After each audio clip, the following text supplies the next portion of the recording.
I'm Nick von Wackerbarth, and you're listening to the VonDubCast. If you don't want to listen to me gap in the intro and you want to skip right to the interview, skip about 10 minutes. But before you do, please consider doing one of these couple things that really helps out the show. Following the social medias for the VonDubCast, subscribing, and leaving a review. If you could do those things, that'd be awesome. Also, give me a subscription on the YouTube channel. That'd be great too. All right. Welcome everybody to what I believe is episode 64 of the VonDubCast. Really fun conversation here. This is one of the ones that I think I'd alluded to maybe on some other episodes about that I was going to have some guests on from this group that I found on Facebook. It's this Facebook group called the Peterson Pals, and it's people that are fans of Jordan Peterson. I found it through his daughter, Michaela, and it's mostly, I'd say, age 16 to 24, let's say, mostly university age kids, and it's for the open discussion of whatever topics you want. A lot of it does center around Jordan Peterson and his works and critiques, but it's amazing to see how diverse of a group it is and how intelligent and open the conversations are able to be without devolving into name calling. And it's been a very cool thing to see. I've just kind of joined it to lurk from the outside, but it showed that it was worth my time to dive in. And I've dove in on a couple posts and got into some arguments there that were very polite and changed my opinions and learned. And there's a couple people that are in there posting all the time, and Ethan was one of them. I would see this kid. I mean, I call him a kid because he's a couple years younger than me, but I feel like I see so much of myself at his age. I think he's 22, and he has all that vim and vigor of a young, intelligent youth that can see the problems in the world, and it's so awesome to see how advanced he is. And I just wish, I hope that this is what I sounded like at 22 years old with my ideas, but I don't think I was quite so articulate and well read as Ethan is already. And it's just very interesting for me to be able to see just with how well he has a grasp on so many of these ideas at such a young age. I'm really excited to see where he goes with it and where he takes it, and definitely has some room to grow in how he fleshes out those ideas and how to maybe say them without bringing on undue, not harshness, but undue criticism back your way just by the wording that you use, because his ideas are very strong, and I'm excited to see where it goes. Anyways, so we talked a lot about Jordan Peterson, about his learnings about Ayn Rand. This is another episode I was really excited to do because I just read The Fountainhead by Ayn Rand and was so blown away with objectivism and her ideas and the characters that she built out. And I just wanted to talk to anybody that had read these books. And when Ethan said that he was experienced with Ayn Rand, I knew I had to have that conversation with him. So we definitely dive into that. Since recording this podcast, I've listened to an amazing episode. This guy, I think his name is Yara Monk, maybe Joran Brooks, actually, I think his name is. Anyways, I should link it in there, but he's from the Ayn Rand Institute, and they're an institute that tries to bring the ideas that Ayn Rand was writing about back in the 30s and the 40s and the 50s, and make sure that those ideas are still propagating throughout the world and helping people discover Ayn Rand and really dive into her ideas. And he was on Lex Friedman podcast for the second time. The first time I saw him on there was the day that I decided, I got to order The Fountainhead and Atlas Shrugged and give these books a chance, because just the way they spoke about them, it seemed just spoke to me for whatever reason. I found that the more I trust that instinct, that gut instinct, and it usually brings me somewhere good. So yeah, and he's back on the podcast and had just an amazing conversation. Really, I almost wish I would have listened to that conversation before having this one with Ethan, which doesn't mean anything because I'll have him back on. We'll have more conversations about Ayn Rand in the future, I'm sure. But I've never, or it just felt so nice to have all these ideas after I read that book that were just bouncing around in my head, and then to have another podcast like that where someone that really is an expert in these, and they had on kind of an opposing figure in Michael Malice. I don't know if anybody listens is familiar with Michael Malice. He's a proponent of anarchism, and is just this razor sharp wit, and he stands for no bullshit and will really push your ideas, and is very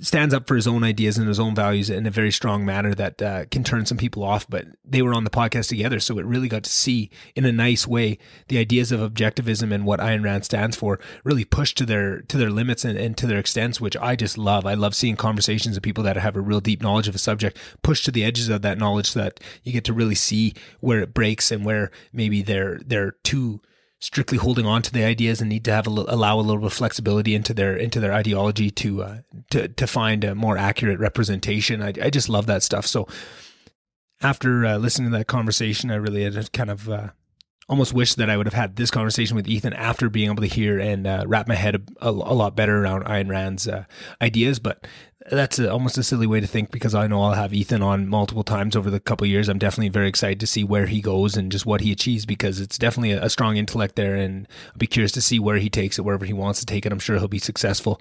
So I hope you guys enjoyed this episode. Other than that, things are going somewhat well. I mean, COVID's been crazy. Speaking of which, I know there's a lot going on down in India right now, and struggling, and I just wanted to, just send my thoughts and prayers out to those people struggling right now. I know it's a lot different of a situation here and compared to a lot of places around the world, and it's easy to complain about some of the restrictions and things we're dealing with, which I don't think this is a counter argument to that. I think it's two different systems, but you still need to hold compassion and realize how lucky you are to live where you do, to have access to these things. Even if there is a better way to do it, it could always be worse, regardless what situation you're in. And I think just seeing that, and to know that Ethan grew up in India and moved away from there, but probably still has so many connections back there, it breaks my heart to see what they're going through with this surge of COVID and just the lack of infrastructure and all those things. And it's a very, very sad thing to see. And hopefully the world can come together and help them out, get them into at least some sort of stability with their battle there.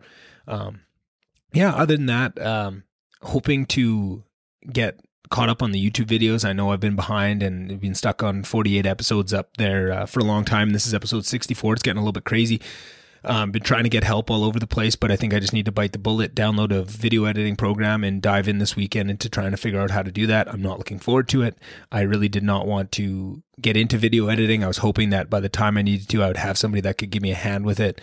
And just because it isn't that detailed of editing that it needs, it's pretty much just a couple clicks and just somebody that knows how to run the program more than anything. But I can figure that stuff out too. I was just really hoping I didn't have to add that onto the list.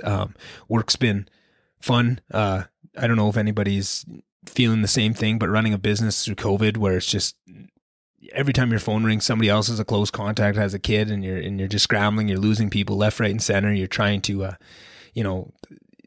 make sure everybody has work, but then you lose a bunch of guys, and then you're scrambling to have enough guys, and just to make that balance. It's not been the funnest thing, and my heart, we're dealing with it just fine and really crushing through it, and just so proud of the people we have to allow us to do that. But really makes my heart go out to those people that are maybe don't have such amazing groups of people working for them and are trying to stick handle and keep so many balls in the air, so many plates spinning through this without all that support and good structures around them. So just trying to feel grateful about all these things, not get bogged down on the tough parts about work, and be thankful for the things that you do have, right? Trying not to get too bogged down with my anger at these COVID protocols and the ridiculousness, and the fact that they're still restricting outdoor events with no science behind it, and all those types of things, and just be thankful that we live in such an amazing place in the first world here, where we're not dealing with some of this pandemic like some countries are, and some people that aren't better off. So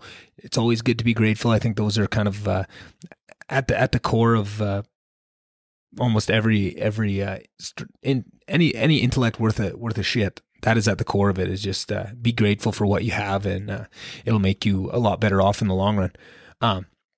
So I think you guys are going to really like this episode. If you could, I'm going to try and get the YouTube page updated, but if you could give me a subscription there, maybe like one of the videos, that goes a really long ways. Been really thinking people are missing out on my Twitter page for the VonDubCast. It's dub_Von for whatever reason. I tried to get the VonDubCast and it's subbed it out to dub_Von, and I accepted it without realizing it. I thought I just got the name that I wanted because I got the Instagram so easy, and it was too late at that point to try and find another one. So that's what I'm stuck with. But I really think that I tweet a lot of good information and just retweet some stuff that, if any of this stuff rings true with you and you would want more of it, that's a great place to find it if you give me a follow there. I try and make it worth your while. Same with Instagram. I try and make the Instagram stories interesting, things that really interest me. So if you could follow me there. And then the last thing is just sharing an episode every once in a while. If you see an episode that really speaks to you and you want to just share the Instagram post or share the Facebook post, whatever it is, that always goes a really long way. You can notice it in the numbers of downloads when somebody does do that. That usually doesn't share, gives it a share. It's definitely a noticeable bump. Makes me feel good. You can feel good about it knowing that you helped me out, and it just means the world to me. Same with all the messages. I love the conversations that are happening, starting on this podcast and then continuing in DMs and stuff, the way You guys all have so much interesting opinions on so many of these topics, and so much fun to be able to throw them out there and kind of see who else who else is interested in it, and who else wants to have a chat about it. And I really been loving that part of the podcast, maybe more than anything else. So, yeah. Other than that, got some really good Lloydminster episodes coming up. Had some issues with the recordings. I'm going to be up to my neck in editing all weekend just to see if I can scratch them together. A couple of the episodes with all that new equipment didn't quite come out how I wanted to, and I was very disappointed, and it's been kind of eating at me all week. I don't even kind of want to dive into it to see if I can save them, because I just don't want to deal with the truth if I can't, because I loved the 2 episodes I got. I loved every episode I recorded in Lloydminster, but they just meant so much to me, and they're such good conversations. It will break my heart if I lose any pieces of them.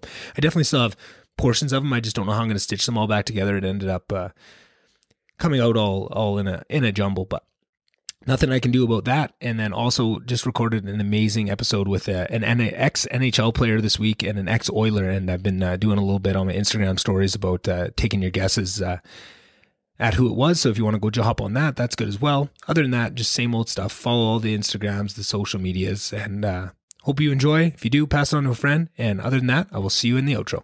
Bye.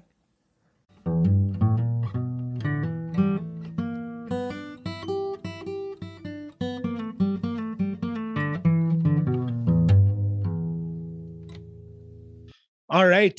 Got one of the stars of the Peterson Pals group here, Ethan Reuben, someone that we've been talking a little bit before. We've had a couple of discussions before, and we really dove right into some big, deep topics, and it was lots of fun. We had some really good conversations already. So I'm really excited for where we're going to go on this one. And just thank you for being here, Ethan. Likewise. Thank you so much for having me.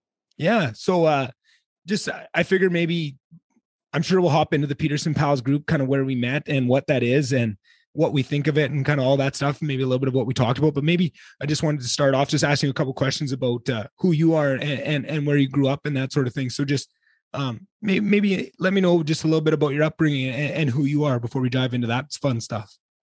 Of course. So my name's Ethan Reuben. I'm 22 years old, and I study health sciences at the University of Western Ontario. In terms of my upbringing, I'm actually an immigrant to Canada. I moved here about 8 years ago now, just shy of 8 years ago. Yeah. And I've always had a deep admiration for, the Western world. I've had a lot of my family living here, especially on my mom's side. So I'd visited North America often, like 2 to 3 times before I actually permanently moved to Canada with my family. Right. And I've always enjoyed it. I've always enjoyed living here, and that's kind of shaped like my admiration for ideas from the classical liberal tradition. Okay. Admiring the ideas, that the foundational ideas of countries like United States, of Canada. Yeah, for so sure. I've always had an admiration for that. So I was and, always and, a bit and of where a. was that? And where was that move from? Oh, so I moved from India, so the Indian subcontinent. I lived in the city of, it used to be called Bombay, but now it's called Mumbai. Yeah. I lived there born and brought up there for the first 13 years of my life. And for a bunch of reasons, ranging from economical reasons, for cultural reasons, our family decided to move to Canada in 2013. Yeah. Okay.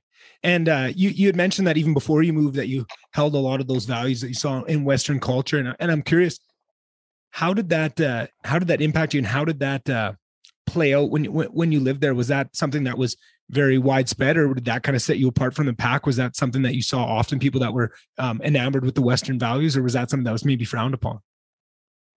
Well, in India, not at least back when I lived there, there was certainly an environment of intellectual openness and diversity of thought that was quite common there. You could espouse a contrarian viewpoint, and get along just fine with your friends and your peers. I think generally a lot of that has been lost now with the rise of like social justice ideologies in academia. I think there's a lot more intolerance now towards different viewpoints, especially from what I understand, it's even growing in India now too. But really? when I lived there, it was certainly not out of the status quo to be to show a reverence towards the Western values. In fact, a lot of Indians would admit that actually India has made like a lot of strives towards having a more Western approach to its governance. So especially in terms of economics, India has now, ever since 1991, the the adopted essentially capitalism as its form of politics, as a system of governance, and it shifted from a more democratic socialist model that it had in the 60s, 70s, and 80s. So especially now in India, the intellectual atmosphere is a lot more a lot less hostile towards ideas from what some people would deride as neoliberalism. In fact, it's actually quite common, and it's actually a lot more intellectually vigorous there too, because of the social freedoms that Indians have in comparison to other Asian countries like, say, China. Yeah. So I've never had a problem, and in fact, I don't think there is a very adversarial view towards the West. There's definitely one towards just the UK generally because of the resentment over colonialism, that but makes certainly sense now that I not think about it. but certainly not especially towards all. The a lot of animosity towards the West. Definitely, there is a little bit, especially given the fact that a lot of Indians move out of India and settle in the West. So that definitely causes some tensions with the nativist movements there, like the more nationalist elements in the Indian political scene, where they're very critical, and they're very they they enact essentially tax policies against non-resident Indians, as they're called, Indians who live abroad. So that's like generally this is the politics of it, but ideologically, generally, I mean, people are quite fervent about what they believe, but at least you can, to a certain extent, have a certain viewpoint that might be contrarian, and you'll be fine. Although I have not been back in about 8 years, so I cannot give you an assessment of what's going on there now. Yeah, especially with how quickly things are evolving and changing these days. It seems like every year the ramping up and the evolution of culture and technology and just societies in general is at such a rapid pace that 8 years can be a big difference, I would imagine. And it was interesting to hear you say that it sounds like some of those things that we talked about. I'm trying to find the right way to encompass the whole idea.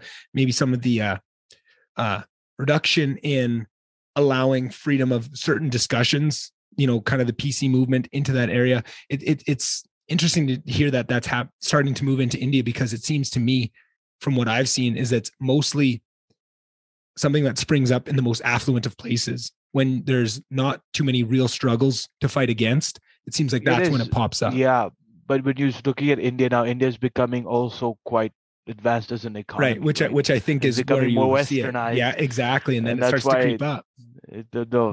The political correctness movements start to creep in, and they become more prevalent, especially. But I think it's not even close to the level as it is in North America or Europe and India, though. It's still generally a lot more diversity of thought is permitted, although there is a lot of problems with statism, especially with the rise of certain authoritarian movements under the current government, of which I have mixed views about. I think the current Indian government has done a lot of good things economically, but also in the social dimension, and the support for certain movements, certain extreme movements, has been rather problematic in terms of exacerbating sectarian violence, violence between different religious groups. That has certainly gone up in recent years in India, which is a problem, because otherwise India has a deep culture, a deep tradition of religious tolerance, which I think is going away a little bit, which I'm a little wary about. Yeah. And I think that's something that I think maybe is just not just strictly when you're talking about India, but I think just religious tolerance, not even between religions, but just of religion itself. I think that is slipping away, and the way that religion is mocked and derided and thought of in most societies these days, it's kind of that one thing that you can take a free kick at, right? Like for a society that is so hell bent on stopping people from attacking people based on some aspect, so one aspect of who they are. It seems like religion is that one that is still free for everybody to take attack. Well, some religions, I should say. I think there's also some religions that very much is the opposite. You can't say a word about it, even when there's words that need to be said. And I think that is one of those things. And it just goes back to allowing conversation and topics to be discussed in all areas, even if they're taboo or have certain parameters that might hurt somebody's feelings. You need to be allowing discussion to find the barriers and to find ways forward and to find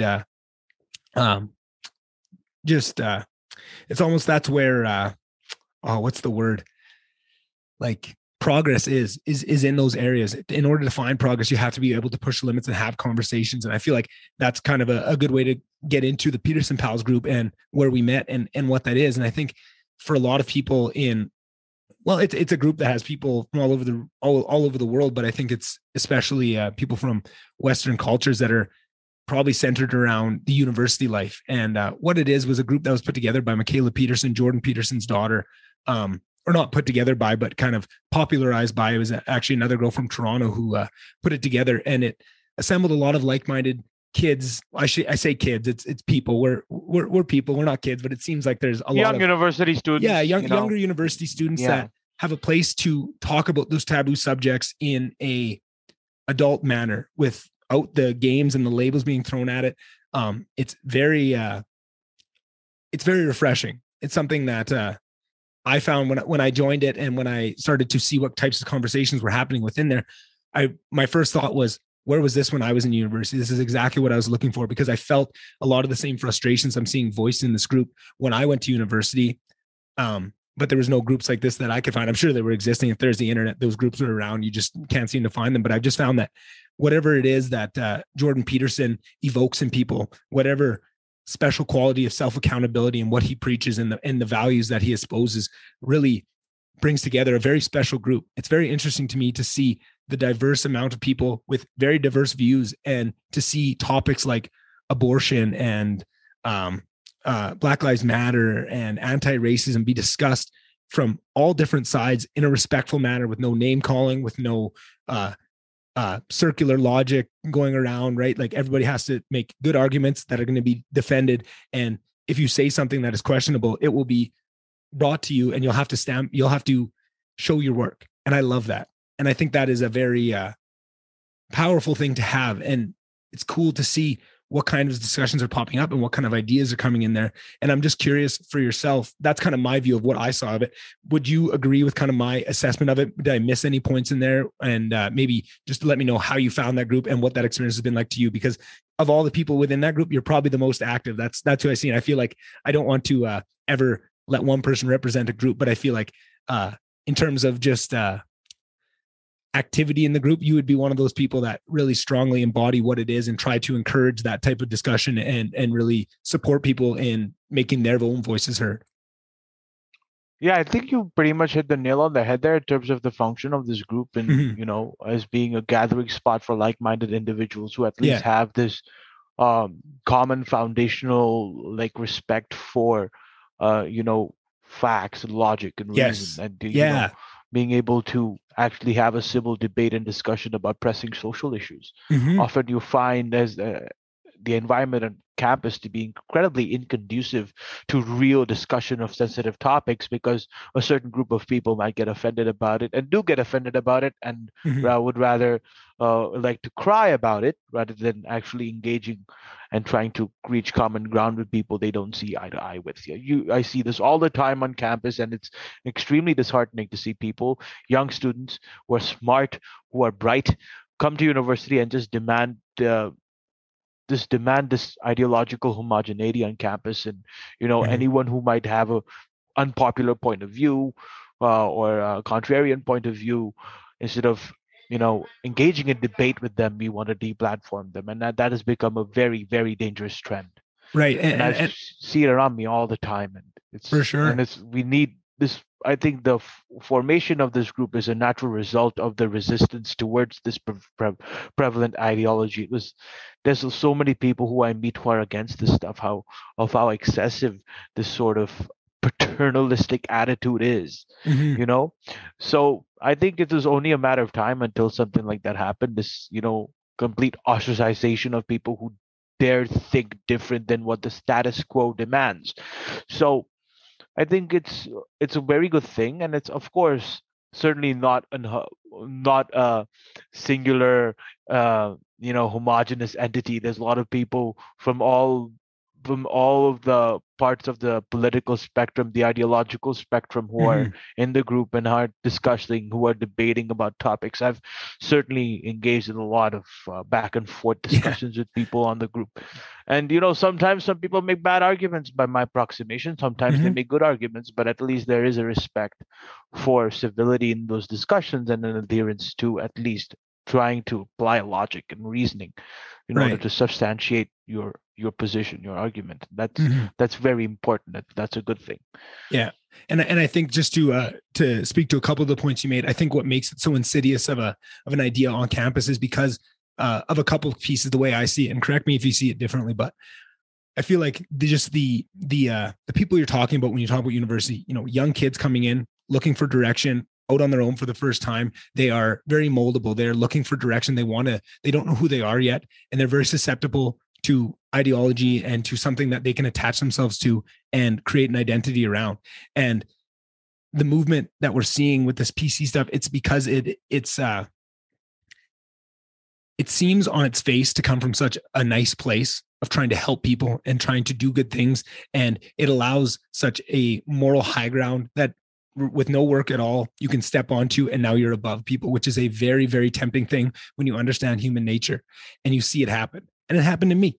I did this my first year. I went full in. I was so on that. I was the one going around and shouting people down for saying certain words and all that. And I went completely onto that side. And then I went home for a summer back to my very rural hometown, worked in a heavy duty mechanic shop for a summer, and kind of got rebalanced out and found that middle ground where I could see the value in what they were trying to expose, but I could see where it was overstepping and falling off that edge. And I could see it becomes draconian, right? it does. Like you It just want does. to institute your moral omnipotence about someone else, right? I think Exactly. there's this quote by C.S. Lewis that I once read and I shared on the group where, you know, um, there's a difference between a robber baron, someone who's tormenting you just for their own gain, Mm-hmm. and someone who's tormenting you for your own good, an omnipotent moral busybody. A Yeah. robber baron, his cruelty will sometimes sleep, his Mm-hmm. stupidity may at some point be satiated, right? But Yeah. those who torment you for your own good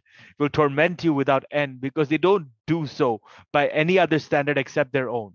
Mm-hmm. They only want you to flourish by their standard and upon the approval of their own conscience. And that's where Right. the problem is, where people Right. think that they have by default this moral high ground, that they're Yeah. so self-righteous that anyone who dare espouse a view that reaches a conclusion that differs from them is a buzzword, right? Is a racist, is a sexist, is a homophobe, is a dirty Bigot. neoliberal, or is a dirty neoconservative, or all this preponderance upon questioning Mm-hmm. motivations, questioning positions, and not Yeah. really looking at the meat and Yeah. potatoes of it and the content Yeah. of those ideas. Any label that can prevent real conversation and uh challenging of the idea itself, right? Because at the very core of it, those ideas fall apart when they're stressed and when they're pushed. So they don't want it to get to the point where they have to back those ideas up because they are circular at their base.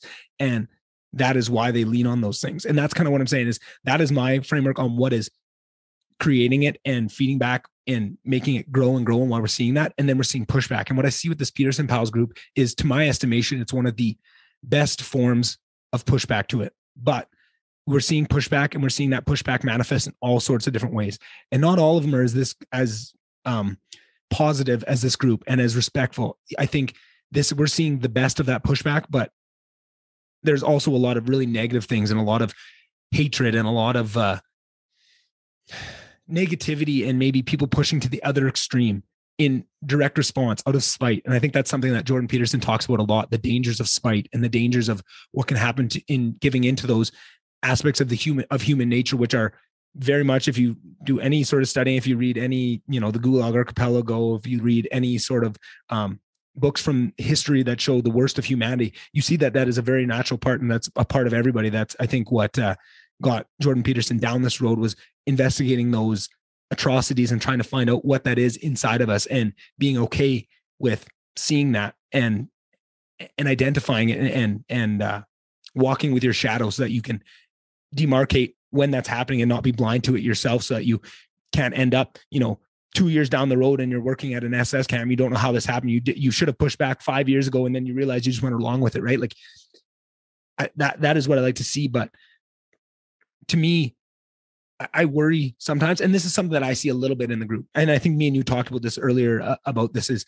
sometimes I see two things in the group that aren't exactly positive. I'm sure I'm going to catch some shit for this when we go in the group after this episode goes live. But I see two things. I see a little bit of a childishness, and I see a little bit of sometimes that real frustration and anger with what we're seeing, and that pushback fall into a point where it always stays respectful. But I feel like sometimes it's not that they push to the extremes like we're seeing sometimes aside some of those manifestations of the pushback that we see that are very negative. But I think it blinds them from seeing the whole truth, because they're so mad and they're so focused on this PC movement that they're not seeing the big picture. And I think a lot of times, and I feel like that's very natural. I feel like those two things go hand in hand. That was one of the first things I noticed of the group, was it had this sounds pejorative, but I don't mean it in any way. I'm a very juvenile nature. It seems like a group of 20, 21-year-old, 22-year-olds, as low as 18, right? It's very young. And it seems like it has that most beautiful aspect of that youthful vigor and rage at the machine and that anger. But then also just, I feel like that leads to them missing the point at points, or not even missing the point, but missing the totality of what the point could be. So you would say it's like some sort of like young idealism that's not fully defined, maybe?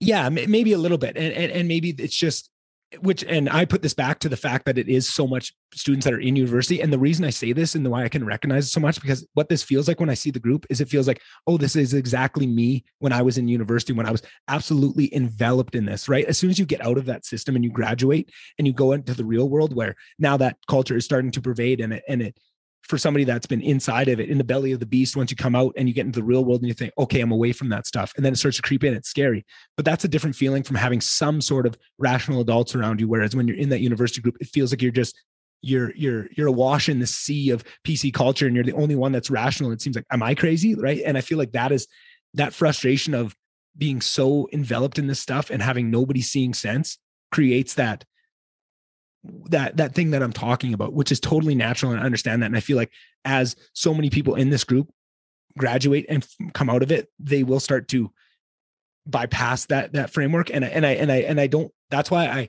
I was curious to discuss this with you, because I don't mean it as a negative whatsoever, but it's definitely apparent to me. And I feel like that is amazing. And it gives me a lot of hope to see that, because I think when I went through university, I was very disenfranchised, because I felt like, oh man, like looking around me, just these people that I really respect be so brainwashed with the stuff of just these actual intelligent people that are walking into it. And it's not their fault. They're good people. And especially because of the insidious nature, like I talked about, of what they think they're fighting for is good goals. They are compassionate, but they don't realize when they push past that precipice, when it becomes draconian, and when the attacks don't just go against these bad people, when they run out of people to find, now they attack the systems, and they attack logic, and they attack the Enlightenment tools that have brought society to this point. And they think somehow it got twisted, where they think that the Enlightenment values of logic and the scientific method that brought us to this point, they flip-flopped it to think that because there's been inequity that has put those powers in the hands of certain groups, right? And take them away from certain groups, that those tools themselves are evil. When the solution is that we have to arm everybody equally with this power of logic and the scientific method. And we need to get those into these disenfranchised groups. And that's what's going to lift them up. But you take those tools away and you attack logic, the whole thing crumbles, right? Like I feel like one of the rules in this new book by Jordan Peterson is not to attack. I can't remember the actual wording of it. I could probably open the book right now beside me and read it, but it's like not to attack societal, like cultural hierarchies without thinking it through, kind of thing. More or less, I butchered that. Absolutely. Why does that hierarchy exist? Is it truly a fully unjust hierarchy? What is the alternative to that hierarchy, right? Yeah, when you exactly. look at the biggest, evil, mm-hmm. that is the biggest evil people talk about in today's world is apparently the patriarchy, right? That because men disproportionately are overrepresented in certain high echelons, mm-hmm. that it has been at the expense of women, and they work against the interests of women. Right. But then you've also like done a lot of research, right? Mm-hmm. Peterson talks a lot about this. Is why does a patriarchal system? Why are they more men? Why are those outcomes disproportionate, right? Mm-hmm. Why do men always fit have more likely to be in positions of leadership? And simple fact of discrimination being out there, a certain amount of sexism being out there, does not explain everything, right? Mm-hmm. There's also feel like this is like by researchers like Pinker, like years and Right. years of research on in evolutionary psychology to show like Yes. why men act a certain way that they do, right? You cannot discount the effect of biology on Exactly.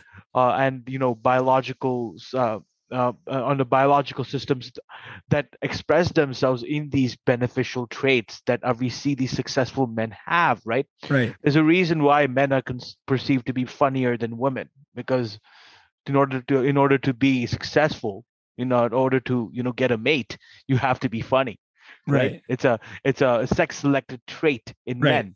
Women like men who are humorous, who are Mm-hmm. able to use humor. That Mm-hmm. caused that. Like that's just one example.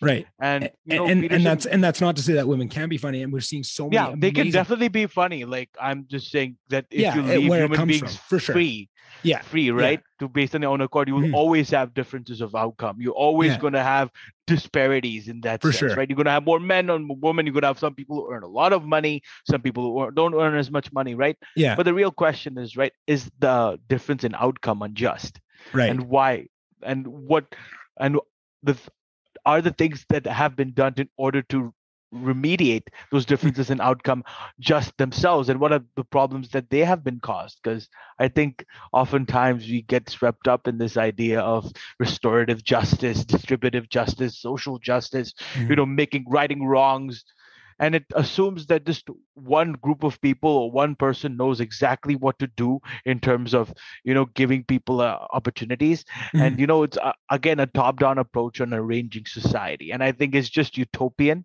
and not realistic whatsoever. I think it's Right. what you said, is emphasizing the power Mm-hmm. of the individual, allowing merit, giving people freedom. I think that's more important than worrying about whether outcomes fit our utopian visions of the world or not.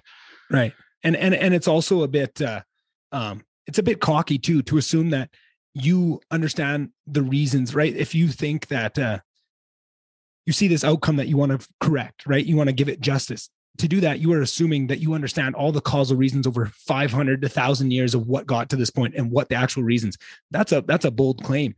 And actually, something that occurred to me while you were talking, and it seems quite ironic and funny to me to do this, and I'm thinking this out on the fly, so I might have it wrong in my head, but it seems like so much of what is trying to be fought for with the social justice movement can be attributed back, if you look at things through an evolutionary lens, it kind of debunks a lot of this stuff. Like you talk about a lot of things with the patriarchy, like the humor point. So much of this is evolutionarily based, right? And it seems like for so long, there was this huge fight between evolution and science, and everybody on the right side of history was trying to push away from religion and toward science and toward evolution. There was this huge fight to fight for evolution, right? Evolution was anybody that wanted to be on the right side of history was getting on board, and people were jumping off the religious ship onto this one.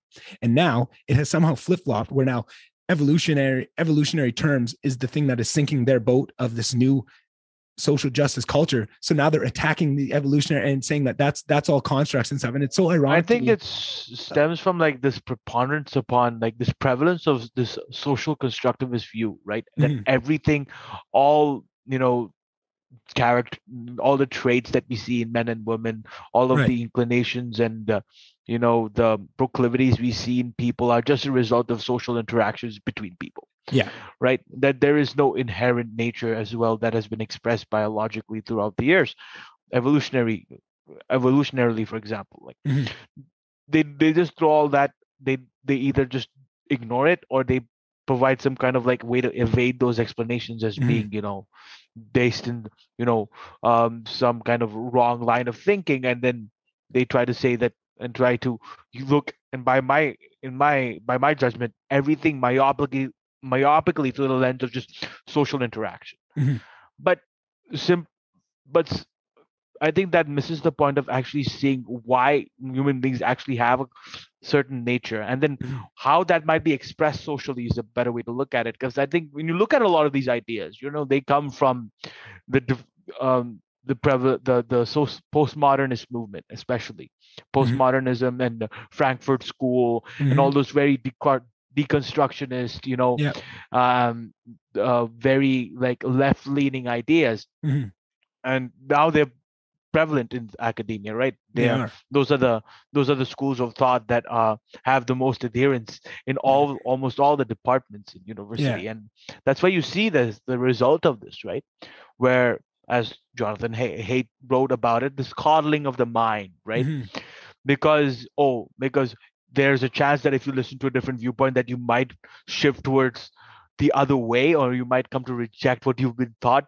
That's a bad thing. And it's always the concern is that the person might get radicalized too much to the right. I think they ignore every time all these people who are being radicalized to the far left and doing all these things like burning flags, going and doing going and destroying property, and going and shouting down and deplatforming people. They don't want to confront that, right? They're just only express concern about engaging in different ideas if those ideas come from the opposite side. And that's why you see this stuff where anyone who's even remotely right of center or diverges a little bit from the left leaning status quo is labeled a whole bunch of unsavory things. And same thing the other way, as anybody that leans the other way, right, on the other side is labeled snowflake and all these things, right? Like I feel like that is where that's also a problem. Yeah, and that is a little bit of polarization. Exactly. And that's where I'm seeing hints of that. I think it's very much, it's always respectful in the group, especially between the individuals. But as soon as it stops being between the individuals in the Peterson Pals group and starts to go to the group at large, where we are all, and I include myself in there because I do this all the time, but we're very much quick to fall back into the same things that we're hypocrites a little bit, because the same thing that they do to the right and label with all that stuff, I feel like in so much of the meme culture and stuff, we're so easy to denigrate that side and to not understand, because I have so much compassion, because I feel like I went through that experience of falling into that other side and how easy it was and how enticing it is when you're lost and you don't know who you are and you're looking for ideology for that just to be put in front I think there's definitely a risk of that in any group, honestly. For sure, but I think I've been talking to a lot to the admin Alex about this is I think the way to remediate that is to actually have an open environment for discussion. Like that is a regulating factor, voluntary regulating factor that really doesn't really need that much guidance, as long as you keep it open and you don't filter out, say, posts that are contrarian posts that might challenge JP and might go against the overall ideological inclination of the group, which is more right of center than it is more towards the left, although there are a lot of members who are also left leaning. I think the remedy to that is actually not having any censorship whatsoever on the post, because Alex has allowed any post that is critical of JP leans more towards the left to be posted and to be discussed. It also lies in the civil discussion. So I think that's also been happening a lot, where members are actually finding common ground and have adhere to standards of reasoning and logic and talk it out. So I think there's a lot of progress being made in that regard, where we have people from different ends of the aisle, instead of just slandering each other and just increasing that polarization, are willing to actually have a meaningful conversation. So there's of course excesses to any. There's definitely excesses to it, where certain people might engage in straw manning or engage in sort of misconstruing or conflating certain ideas in order to make them easier to attack. But I think the way it's been handled so far, with a more laissez-faire approach, where we let you say what you want, we let you talk to each other, and we might challenge you on a point of view, I think that has been very helpful. And I think that is the environment truly that we need to see in universities again, instead of this preponderance upon just banning people, this idea of coddling and completely sanitizing any sort of ideas that might be deemed offensive from students. I think this group actually represents the true the true purpose of academia that is not being fulfilled, which is having an open environment for discourse where there's not that much paternalism, where there's not that much coercion regarding what is being spoken about. So in that sense, I think the group has been rather successful, albeit there are definitely rooms for improvement, of course. And I would even take it one step further than what you just said, Ethan. I would say it's not only is that laissez-faire and allowing everything to go very helpful. I would say it is the only thing that allows this to work. When you look at any other, I'm just going to use Facebook groups for an example, right? Any Facebook group, what you need to have a Facebook group is an admin or admins. That gives power. We've seen time and again what happens when people have power and when they're allowed to use it. Those groups fall apart every time. Like I'm part of even just like podcasting groups and other groups just to kind of help share guests and troubleshooting ideas. And it always denigrates because the admins, any other admin group I've seen, like the Slave Lake discussion board, right? Like my hometown discussion boards, right? They denigrate to this because these admin gets too much power and it falls apart and people hate it and they start building subgroups because some people get isolated away and get kicked out.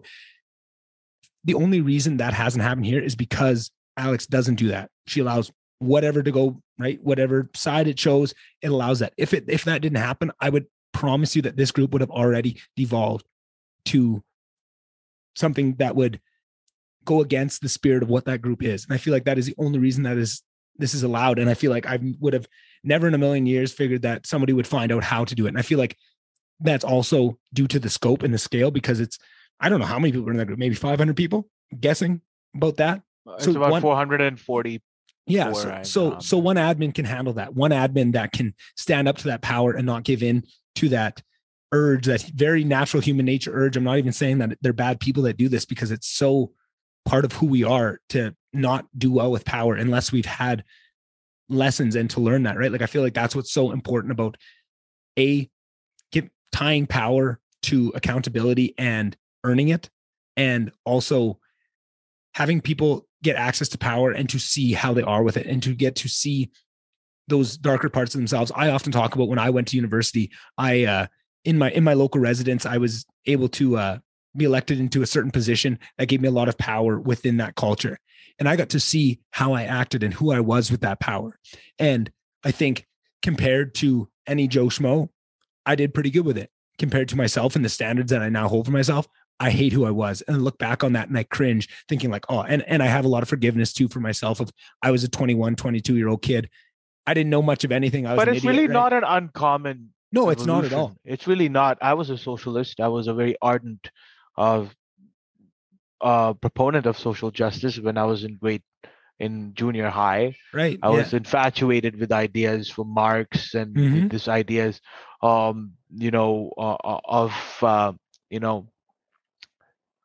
anti-imperialism, anti-capitalism, all of these things, where it really comes from there. But then I actually started, it was hard in the beginning to have your entire worldview challenged. But I started listening to people from the other side, people who disagreed with those ideas, and I realized, my schooling system certainly didn't do a good job of showing me the other side of the coin. I had to do that myself. And I realized that my views changed over time. And that resulted from the free association between individuals and the free association between myself and different ideas, right? Like using the open resources as the internet to really, learn about things that, your schooling might not cover. I think it came from that, the free access to information. Yeah. That stems from freedom of speech, freedom of the press, that ideas are out there. You can get them. You can listen to them and form your own mind, right? I think it stems from there, and I certainly listen to ideas that are contrary to mine all the time. And I try my best to understand, are those criticisms valid or not? Is there a flaw in my reasoning? Because essentially my view is, we're just walking contradictions. Either we can be right about something, we can adhere to facts of logic, which is called being reasonable, because I don't think you are always reasonable. No. The result of human beings having a volitional consciousness, that means having free will, which I think exists. Human beings have free will, is the fact that we can be fallacious. We can be wrong about things. It might be very difficult for us to come to terms with that, to have our worldviews being challenged. But either we can be right about some things or not be right about it. Yeah. And the only way to judge that is through reason, is through understanding the facts of the situation and what is a tenable solution and a truthful solution or the conclusion of those observations. Right. I think that's very important.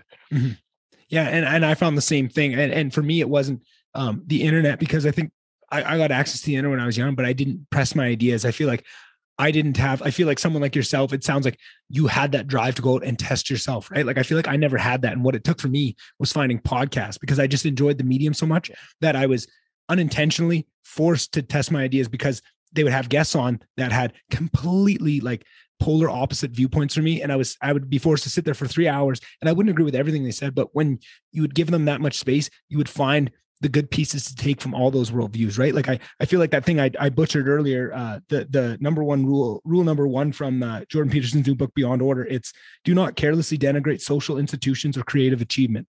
And that's what I was trying to say. I feel like that's exactly what you were talking about of people on both sides, right? Like, I feel like this happens with capitalism and with Marxism, right? With communism, with all these things, is you denigrate the whole thing. You don't try to fully understand it, see where the good fruits of that orchard lie, right? Maybe it's at the base of it is not good and it won't work in a totality. That does not mean that it is all bad, right? If it was all bad, it wouldn't tempt anybody. There's a reason that, Marxism and communism tempts people and brings them in and has been retried over the time, because there is good points in there that seem without. And there's always been an intellectual infatuation with Marxist ideas. Yeah, certainly true. I think that's for a reason. And I think if you asked Jordan Peterson, he would say the exact same thing, that there are pieces of that need to be fully understood. I just, reading that chapter was so impactful to me, just about the importance of understanding a hierarchy or a system fully and really giving it a chance truly, and really trying to deeply think about it and understand it without just denigrating it off the hop, right? Because you can only do yourself a disservice.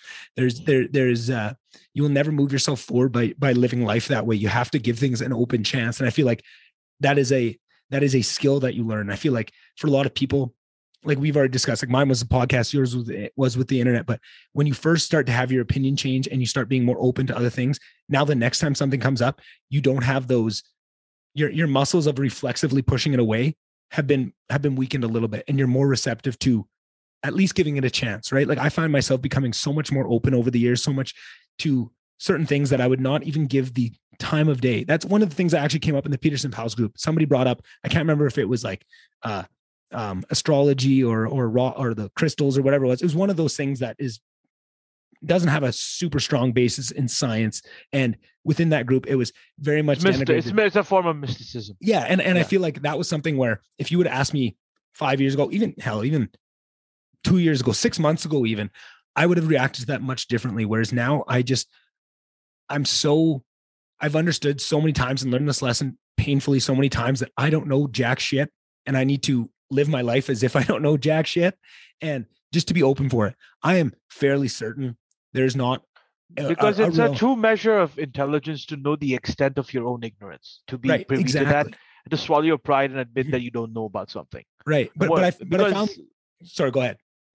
Oh no, because I just wanted to raise this point that it's one thing to denigrate and conflate something when you don't know the whole thing. Yes, exactly. You don't know the idea in its entirely, and you just make up your mind about it. You throw it out the window. You don't truly consider it.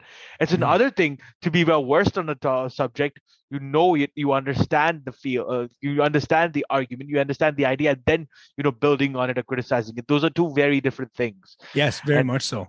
Yeah, and that was one of those things where I was surprised that I was one of the only people within that group that just said, like, I don't follow any of the tenets. Not something that I feel there's a deep enough well of personal growth within diving into that. But I'm not going to say it's not there, because there's people I respect that have done it and that get something out of that. But I was surprised by how quick everybody else was to be so sure that it was foolish and that it was an absolute waste of time in the most stringent stress of that word, right? Like I feel like that surprised me a little bit.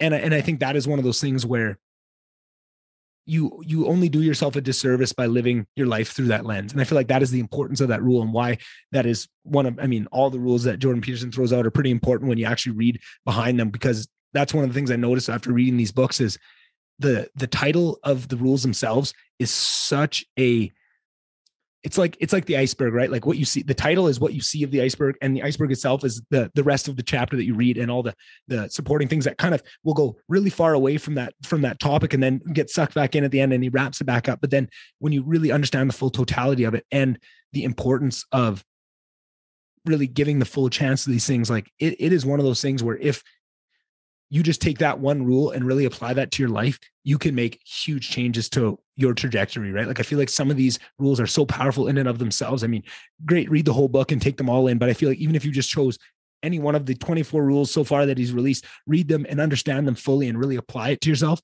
they're all full of real actionable change that will affect your life in a super positive way. And that's what I feel is just amazing.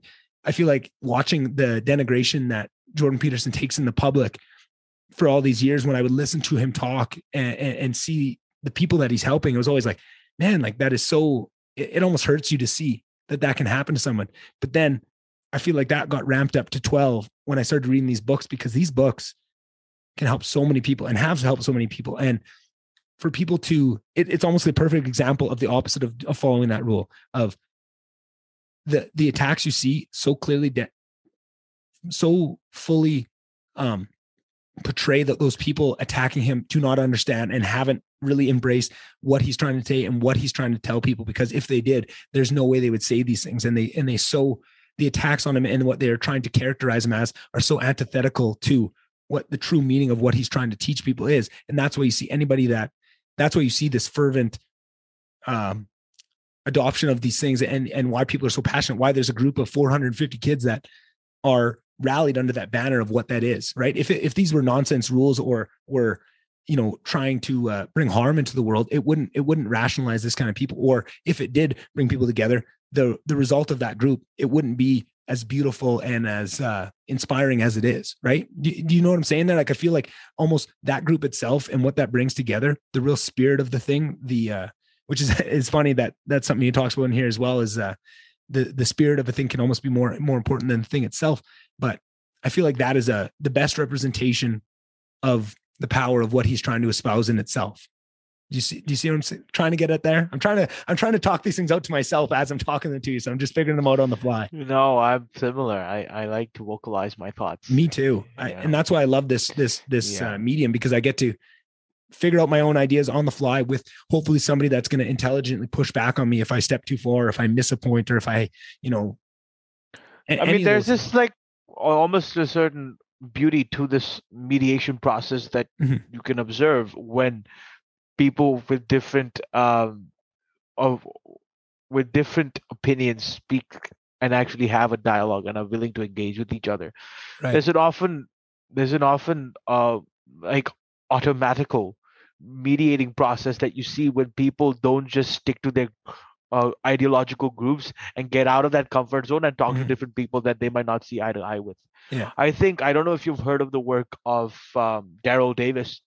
Oh yeah. He's an amazing man. Look at this podcast. Like, if more people had his approach to dealing with sensitive issues like racism would be a thing of the past. Just maybe for people listening that don't know who Daryl Davis is, maybe just give a quick overview of who he is and what he does. I mean, this is your podcast. I can do it too.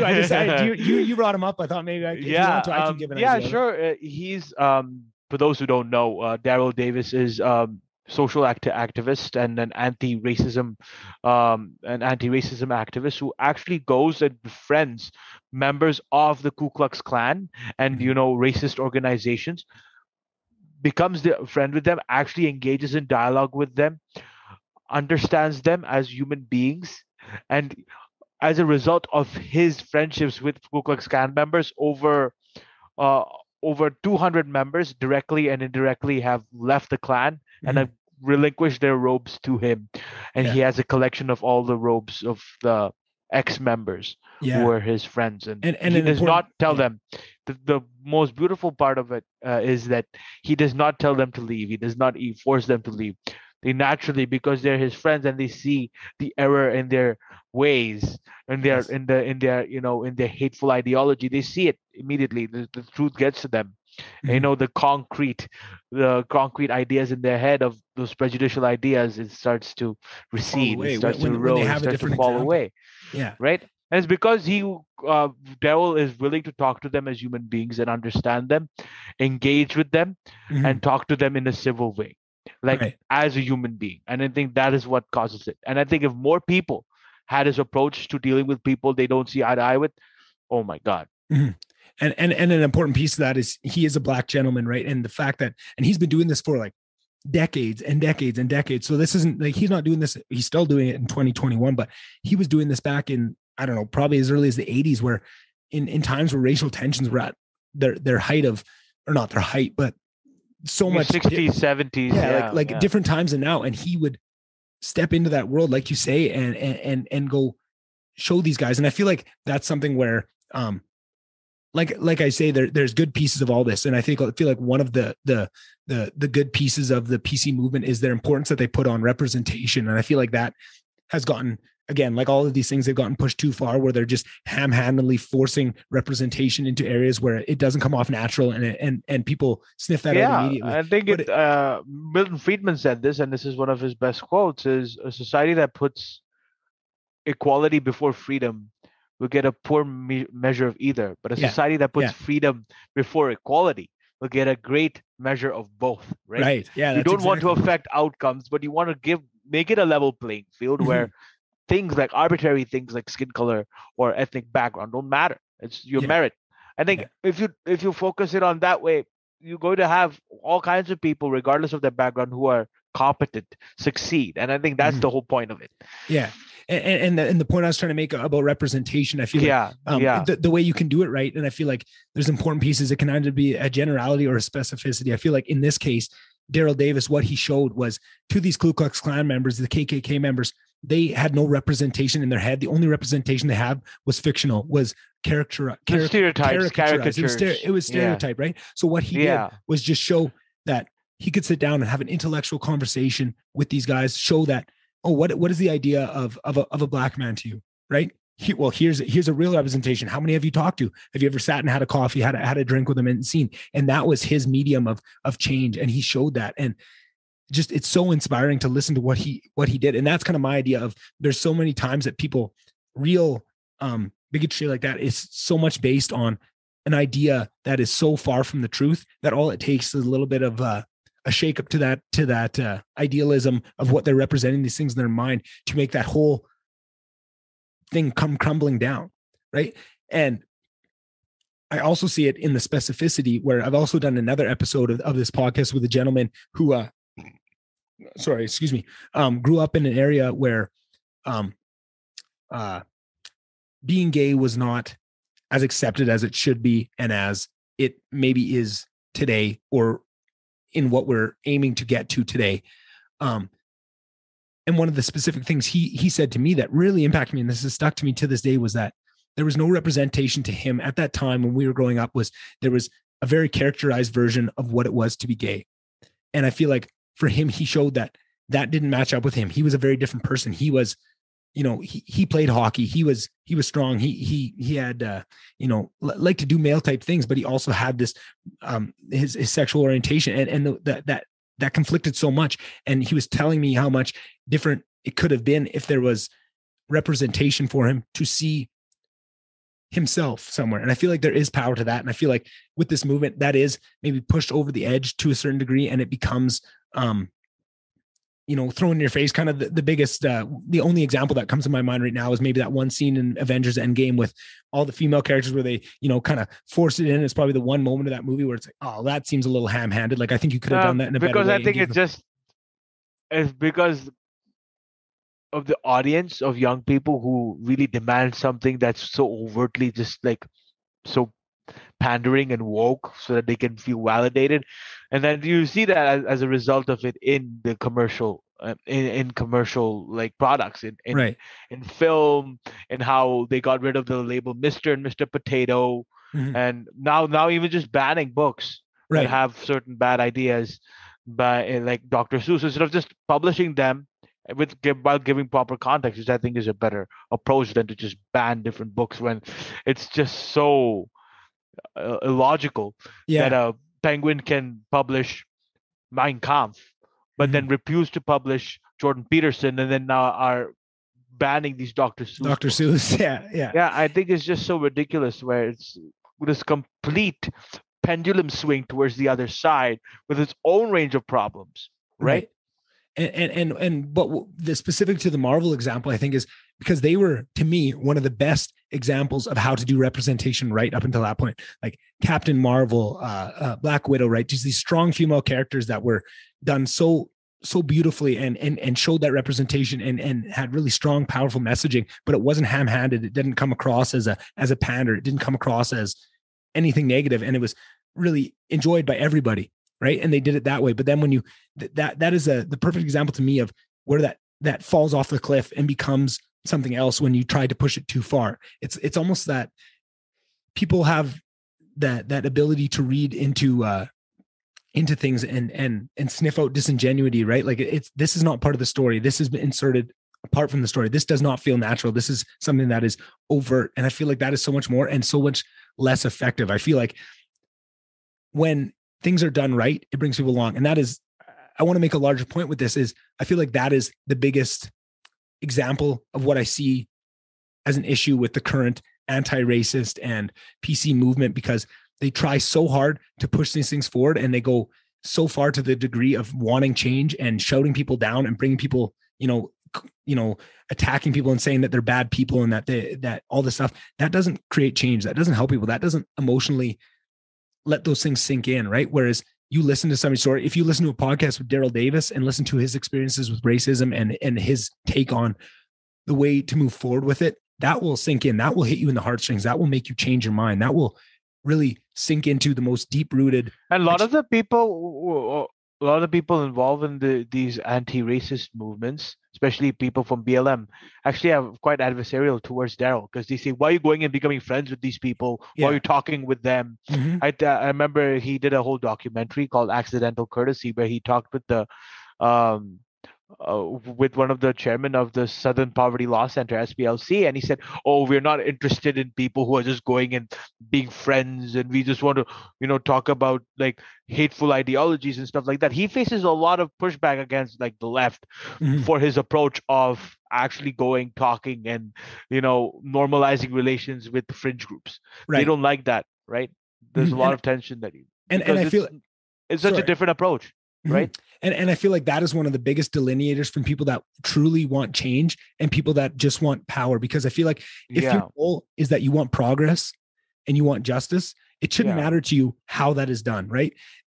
One of the biggest examples that can take this out of the more loaded one and bring into something else is the fact they're seeing amazing results right now with the MDMA and ketamine therapies and all this stuff for post-traumatic stress and anxiety, depression. And there's so much pushback to it because it's not the right way. It's not people's, they have all these other there's a huge cultural taboo that's been linked to those substances, right? Exactly. Research on those things were barred by the government for like the longest time. Only now they're really looking and learning of the extreme therapeutic potential of those substances. Only now clinical trials are being conducted, right? Right. It's a lot to do with social taboos and just reservations and on the part of bureaucrats who think they know what what could be beneficial to people, because if they allowed research on these things a lot earlier, I think we would have had like a safe, tested form of, say, psilocybin or a form of MDMA that people who are in palliative care could use in order to improve their death acceptance, or people who want to, because it has been shown to be very effective at smoking cessation. I think Jordan Peterson was talking about a study where about 85% of participants were successful in smoking cessation after a single dose of psilocybin, which it's tremendous, right? These need to be studied and understood. There's a lot of solutions there. And then you also see that there's all the taboos and stuff too, but then you see another piece of the pushback where it's traditional therapists that want to push back against it because now it attacks the way that they are fixing the problem and their traditional therapies. And they see this thing come in that has these efficacy rates that are absolutely unheard of in this domain. When have you seen in a domain of mental health, anything that has 80%, 90% efficacy? Nothing. SSRIs don't have anything close. They have like 20, 30% efficacy. And that's after, trying 6 different ones to see how it, and all these consequences, all these side effects. And the fact that there can be pushback, that shows the true colors. And I feel like that's the same thing with these people, not all the people, but some of the people within this anti-racist movement and this BLM movement that are, and I feel like these are the people that are co-opting it from the people that truly want change, because I feel like the people that truly want change don't really care how it happens. They want it. They want it in all the different ways, and they support all these different ways. And I feel like that is a lot bigger of a number, but a less vocal number than who they are. And I feel like that is one of those things. It's one of those things, just like another idea I really like is this thing called the ideological Turing test. Have you ever heard of that? No, I'm not familiar with it. So I actually heard this on a podcast with Eric Weinstein once, and it was a absolutely amazing thing on my head. So it's this idea that if you want to test if somebody has the intellectual capacity to maybe have a conversation on a subject, ask them to take the opposite side and steel man it, right? And if they cannot prove to you, like if they cannot wrap their head around the other side enough to at least make a cognizant argument of their side, they're not arguing. They haven't really looked into this.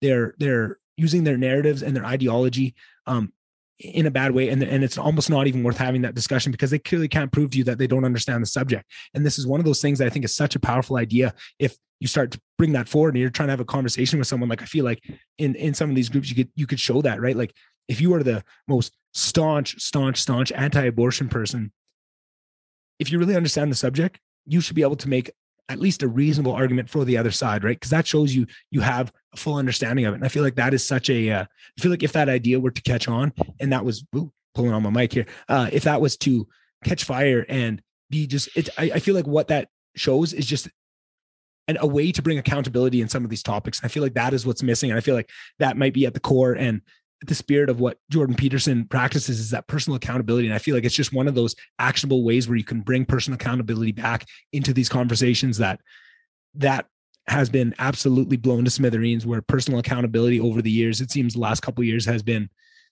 totally denigrated to be something that is almost ostracized, and you don't need to look at that, right? And I think that's why Jordan talks and espouses this age-old maxim that set your own house in perfect order before you go about criticizing the world, because it shows that you're actually willing to take personal responsibility in your own situation, in your own home. Exactly. Which then makes it more valid for you to go and then criticize social institutions. Exactly. What he talks about is, now he talks about this a lot, and he gets a lot of pushback from activists and so on, because he says that often people, in order to cope with the dissonance that they encounter because of leading unstructured, unorganized, whimsical lives, they adopt pseudo moralistic stances and go and protest in order to seem fashionable to their family and friends. Right. That is the most accurate thing if that anyone can say about what the psychology of an activist is. This is someone who is refusing to take any personal responsibility, as you've talked. Oftentimes, by my estimation, a lot of these activists just aren't willing to say, okay, maybe I can make a change in my own life that can lead to my flourishing and the improvement of society. It's always an external locus that these problems are derived from. Always with these people, right? They're not willing to concede one bit that they can individually make some changes in their life that can lead to this, right? You tell them, oh, you're against all of the lack of, say, minorities in school. You're a white person. Why don't you give your spot to him then? Right? And then you apply their psychology onto them. Okay, you're against, you think climate change is the biggest thing and it's a huge problem. Why do you have an iPhone then? Don't buy iPhones. The carbon footprint of those things is horrible. Why do you travel by an airplane? Right? I mean, you have to look at the facts of the matter. You have to be realistic, pragmatic, and understand, and maybe make some changes in your life. Right. Often people like to, for other example, complain, oh, the rich make so much money. The rich make so much money. Look at how much money other people have. It's all envy, though. When all you do with your $500 bonus check is buy Gucci shoes and not save it and invest it, I don't think you have much bearing to say on what people who are more smarter with their money, who actually save their money, do with their money, and whether their money should be taxed at a higher rate so that you can get it. Right?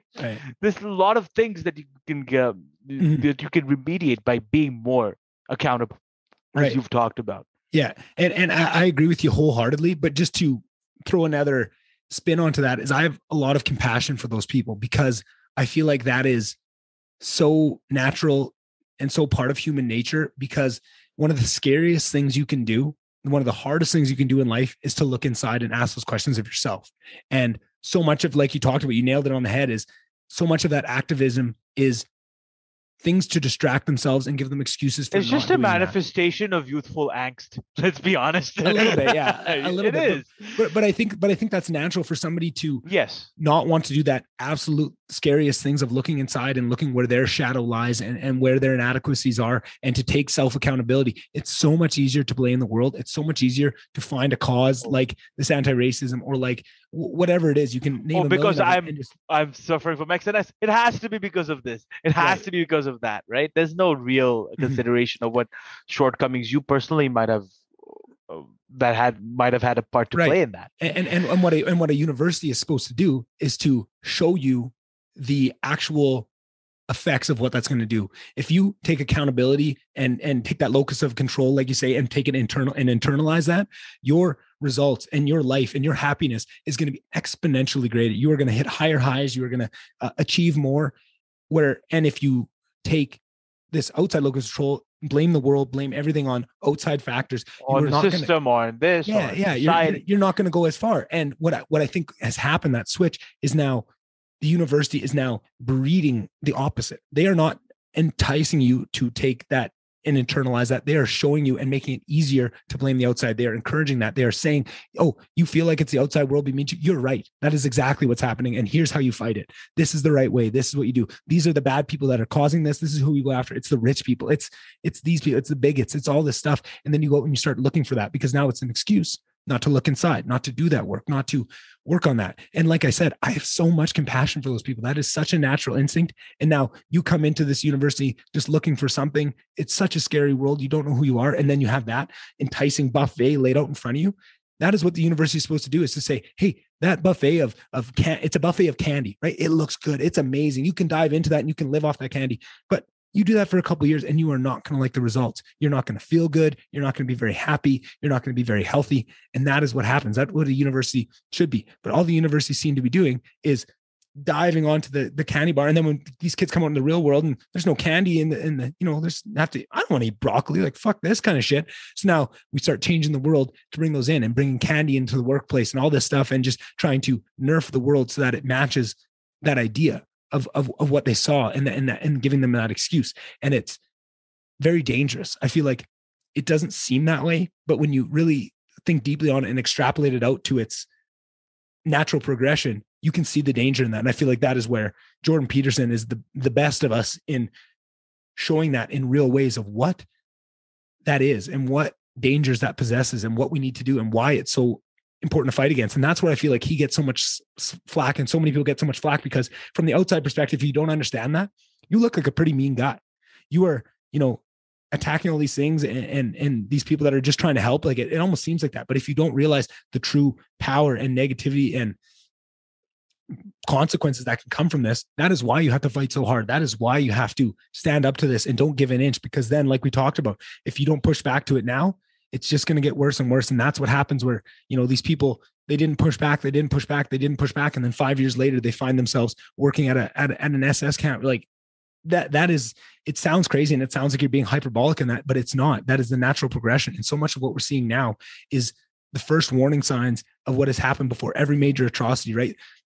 Locking out conversation, banning certain subjects, burning books. This is the exact red flags that happened before every major atrocity ever in the world. And that people are just going about their business like it's not even a big deal. And somebody like Jordan Peterson that has read these and studied these atrocities intensely and gone through real personal pain and growth, because that's not a fun thing to put your mind into that space, but somebody has to do it. Some of us have to do it. Right. And he's coming back saying, hey, like, we got something to worry about here. We need to, and people just attack him like he's this bigot and all this stuff. And it's just, it's hard to see, but I feel like that's what we are, those people that understand that need to also raise our voices up and say, no, he's not crazy. This is important. This is dangerous. We are on a bad path. It is a slippery slope and we are sliding away. We're on a fucking slip and slide right now. And it's not getting any better. And the more people that stand up to that and say that and join their voices with his and say, this is not okay.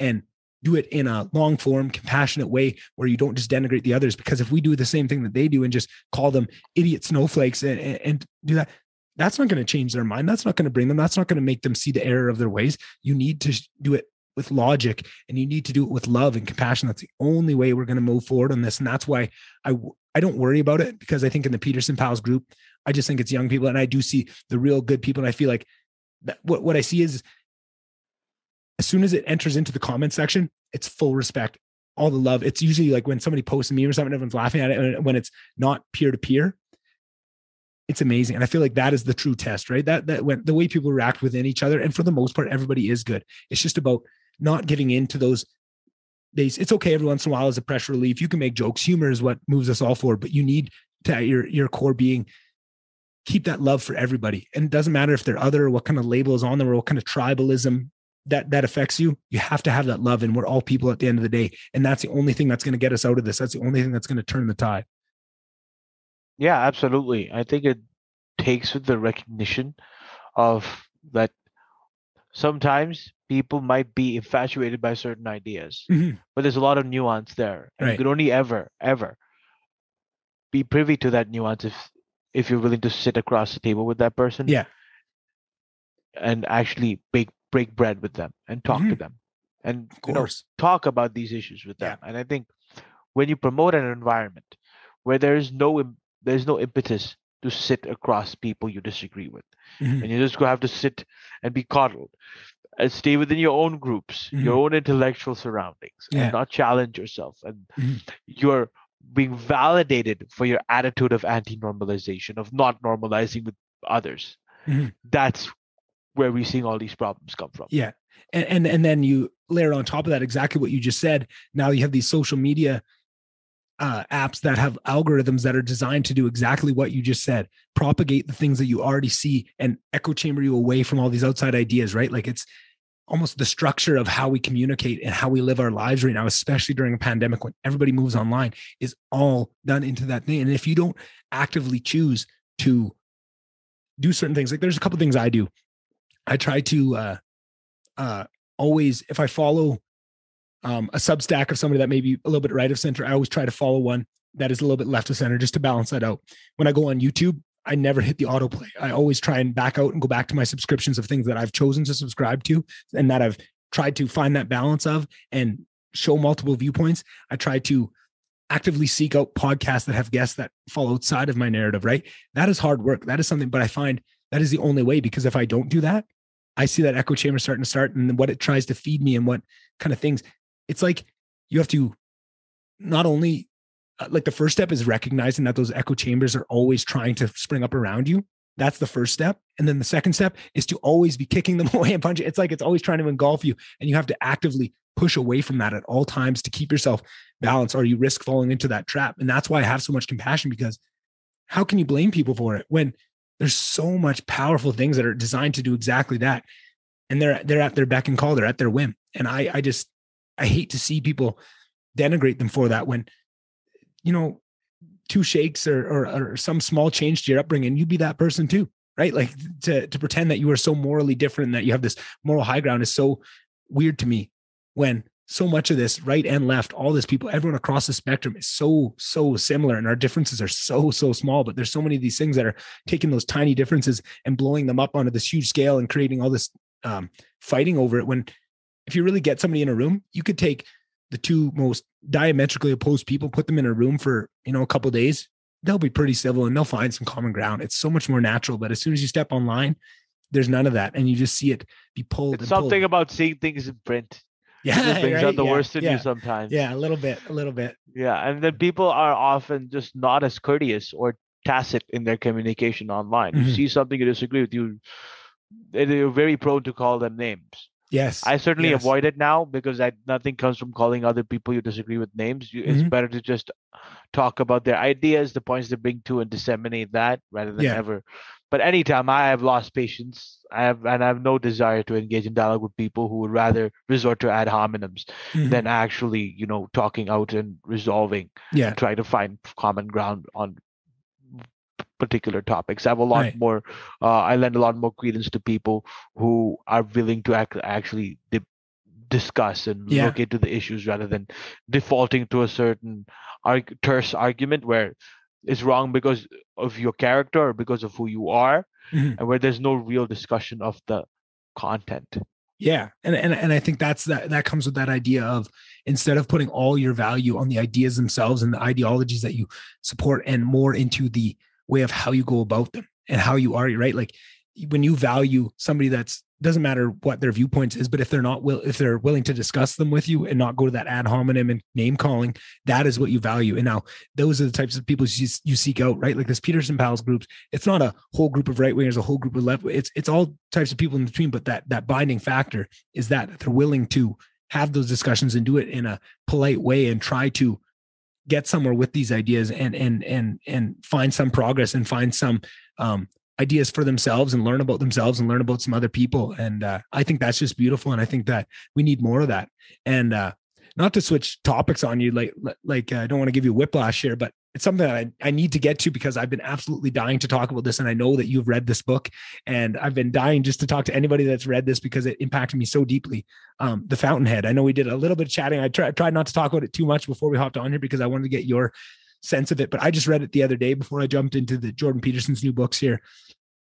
And man, was that exactly what I needed. And I feel like it articulated so much of my struggle personally with starting this podcast and trying to spring out away from what society, because if you look at these demands for conformity, that work faces from the architectural establishment, forcing him to fit their vision of what his building should be, how he should design things.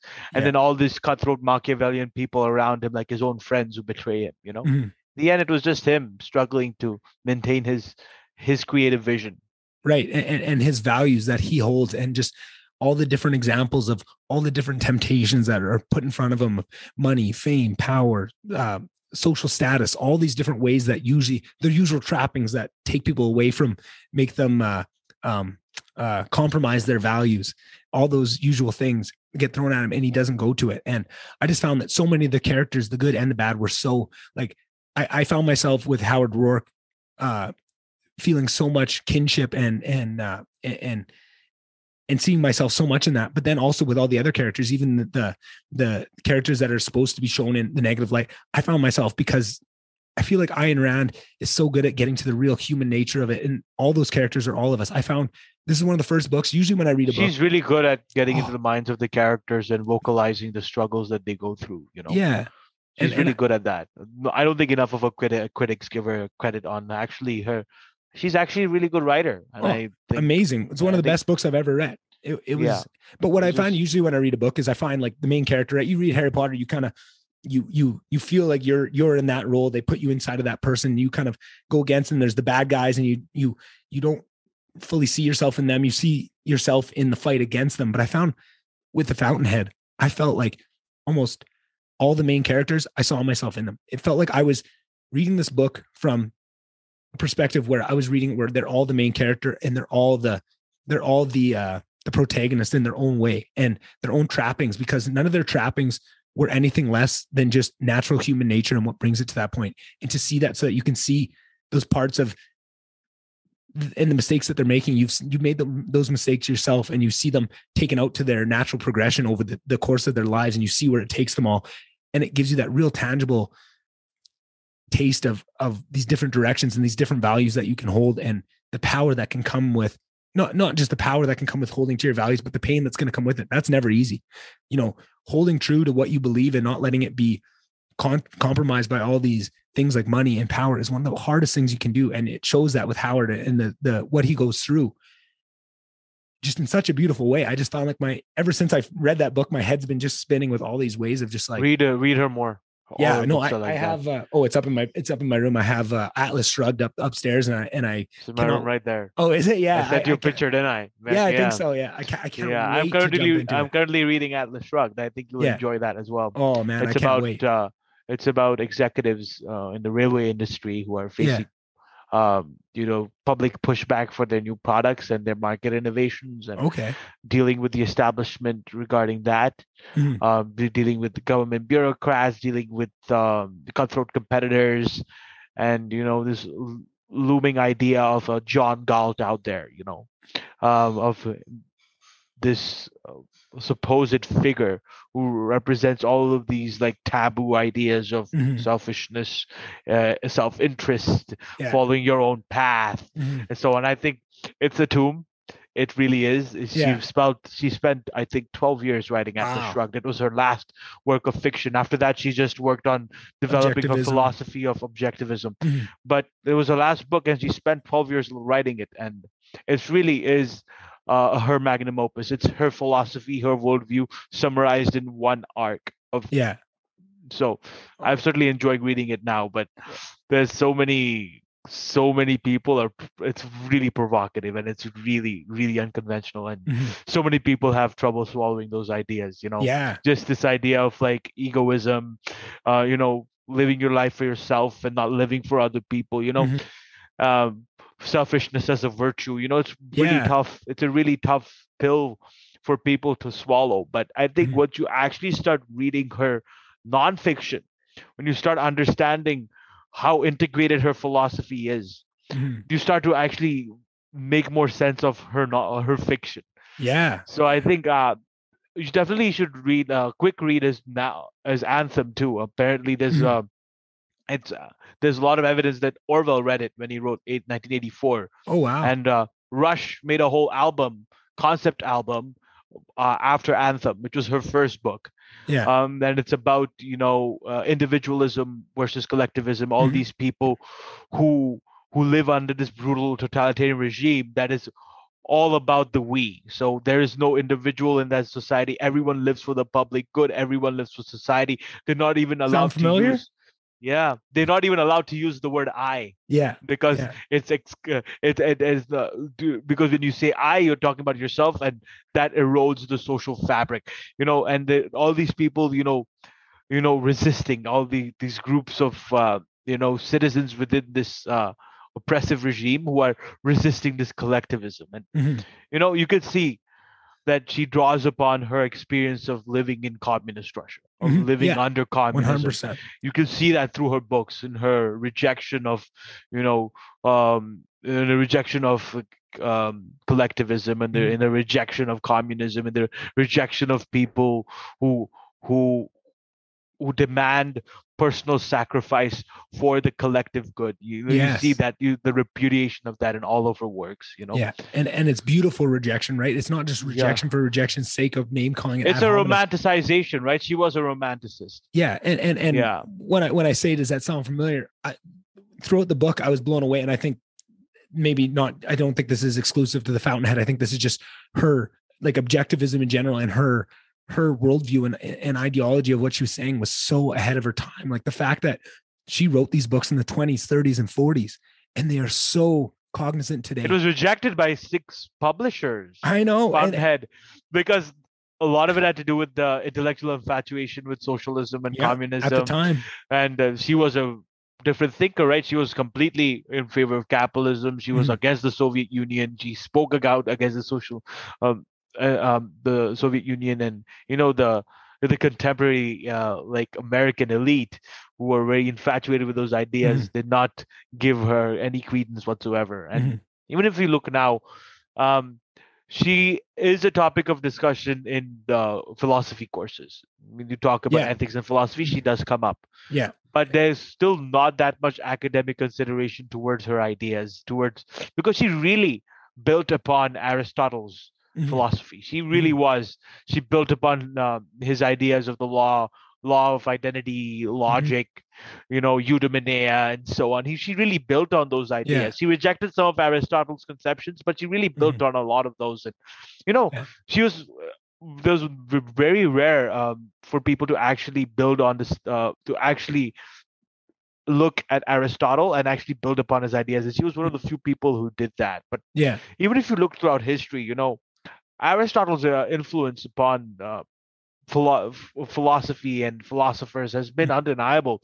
You look at Al-Mamun in Islam, and the age of the reform he led, where he reconciled Aristotle's theories of logic and reason with Islam, and it led to a whole enlightenment of the Arabs, where there was a respect for reason. There was not that much extremism. But then what happened was Al-Ghazali, who was a contemporary and adversary to Al-Mamun, rejected those Aristotelian ideas in favor of those this tribalistic, traditionalism, excessive rejection of any sort of empiricism, because whatsoever. And this was seen again in Christianity, where Tom Aquinas took a lot of Aristotle's ideas and reconciled them with Christianity.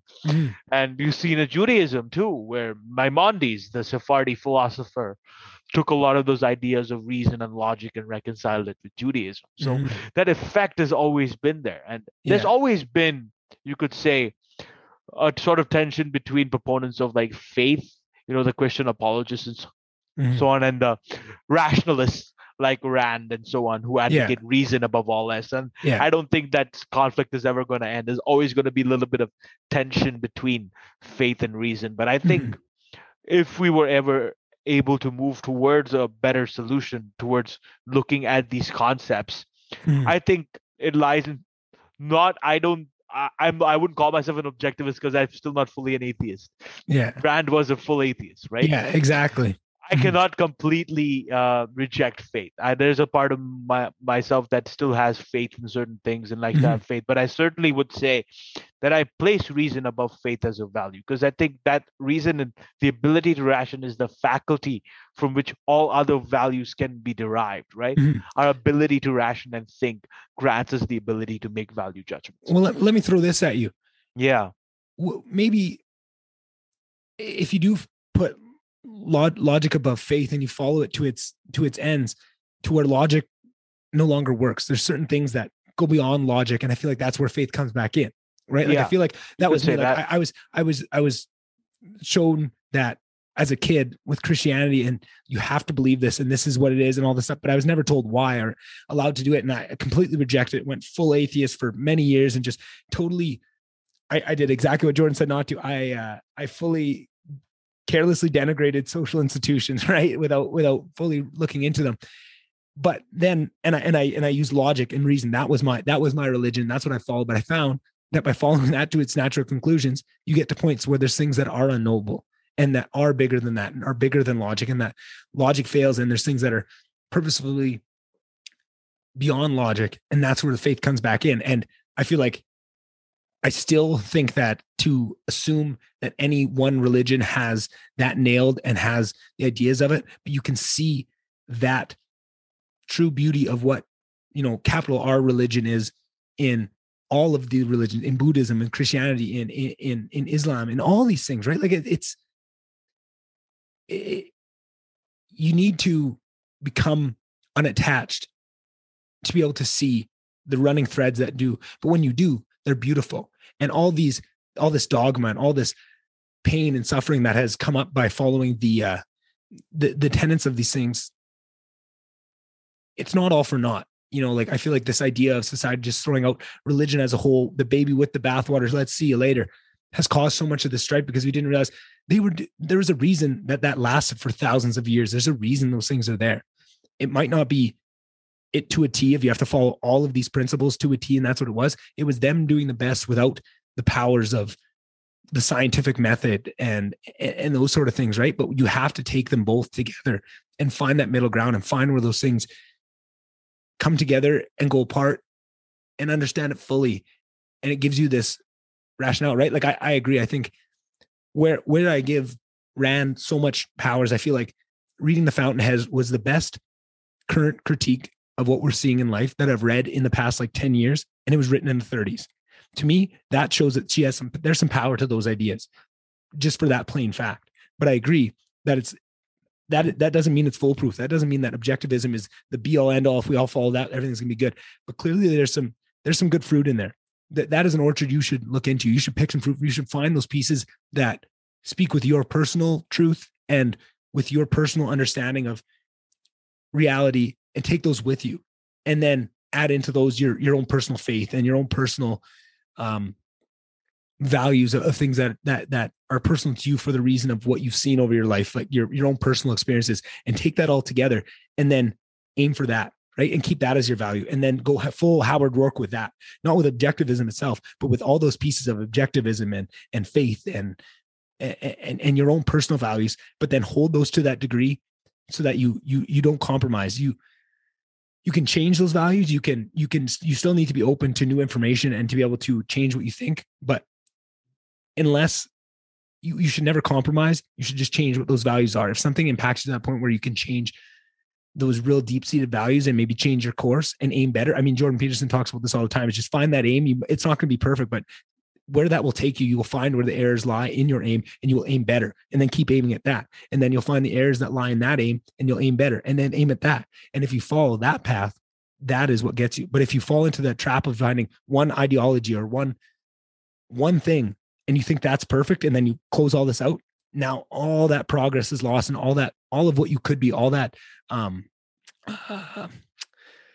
what's the word? All your, what you could be, your potentiality. Potential. That's the word. Thank you, Ethan. Nailed it.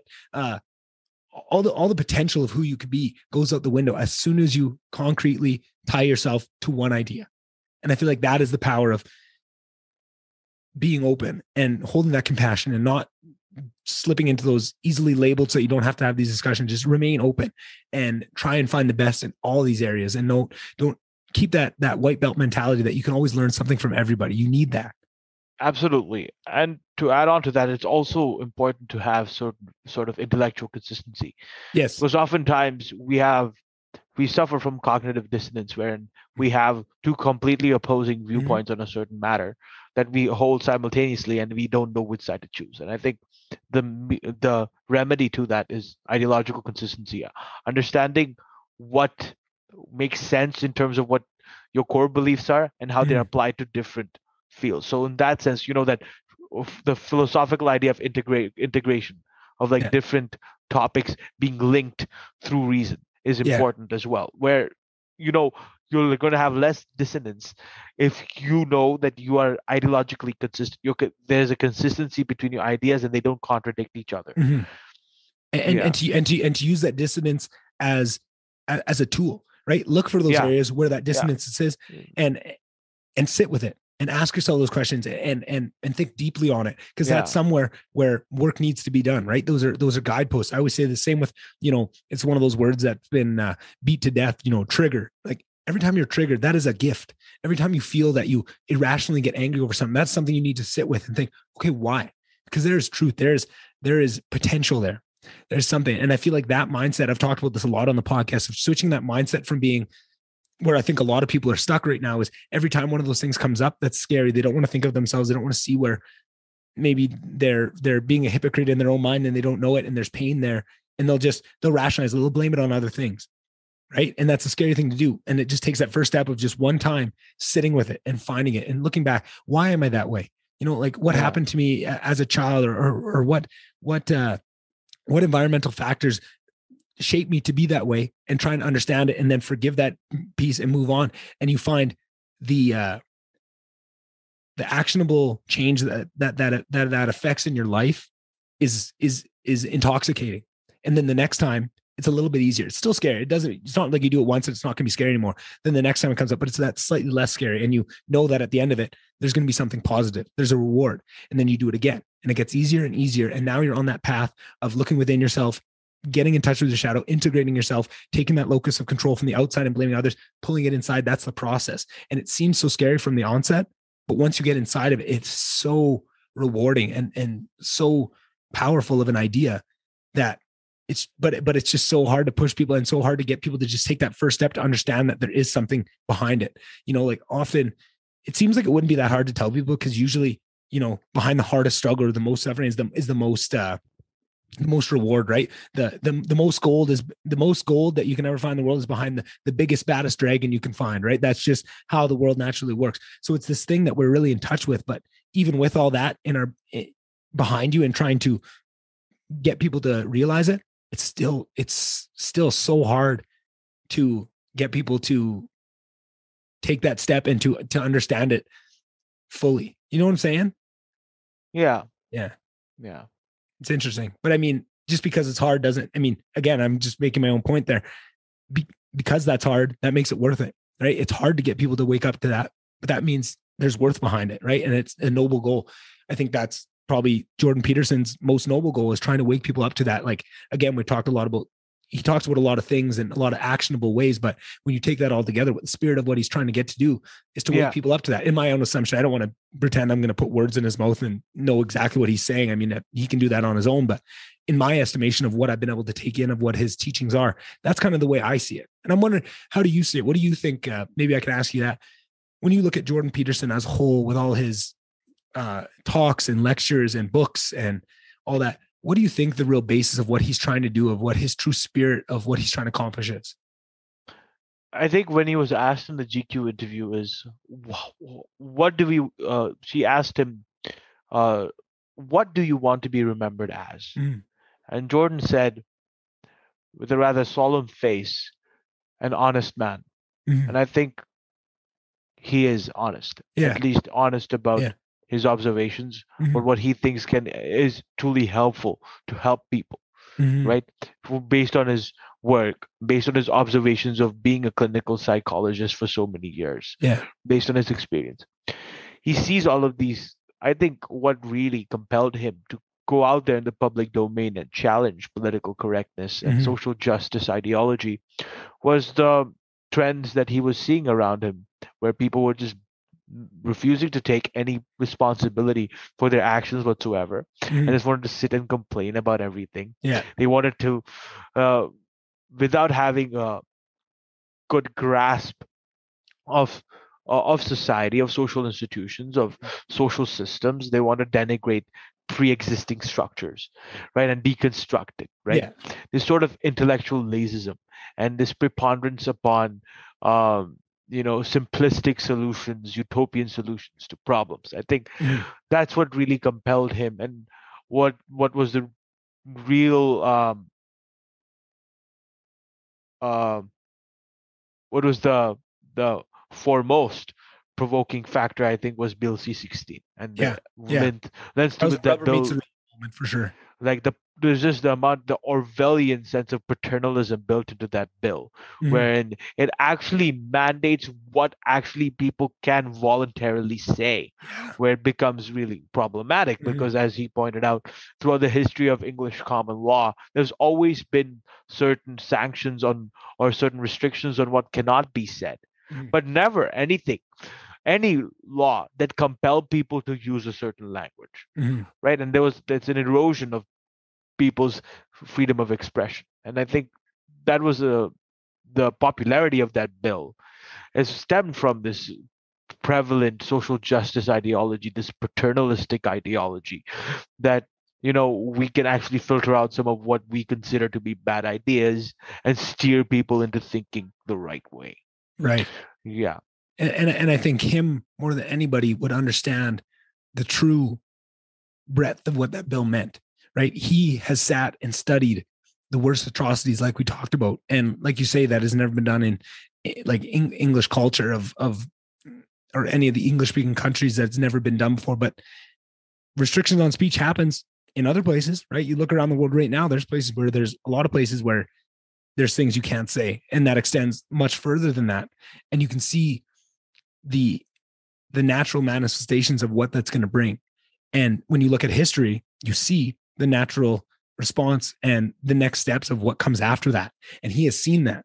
And it's so unfortunate, because if you understand that, he makes total sense. He seems totally rational. But when you don't see that and you don't understand that, he just seems like he's a bigot, right? And that's where it's hard to blame them for the pushback that they have. And I feel like I see this in Jordan too, is he understands where they're coming from, and he gets that. He's not even trying to tear them down. He gets where it's coming from, but he's just saying that it doesn't matter. You have to be better. You have to hold yourself to a higher standard. It doesn't matter that it's within their framework. It's rational. You can see that, right? It's crazy to pretend that it's not, that most people are rational, and, like, they're not going to do things if they didn't believe that they were right. Like if you ask Hitler, he probably didn't think he was evil, right? Like everybody thinks that they have within their own framework and their own value system, they think they're in the right at all times. They're moral people, just good people. Yeah. The Hitler example, right? The way they justified what they did to Jews and Roma and disabled people is they did not even see them as human beings. Yeah, they weren't even people. They were not people. They're parasites, right? And that's how you justify it. They're not human beings. If their existence is a detriment to us, our group, then it's permissible. It's completely moral, in fact, right? For us to subjugate them, for us to exterminate them, right? Exactly. And that's one of those other, just like burning books and compelling speech and all these other red flags. The other biggest red flag is the dehumanization of the other.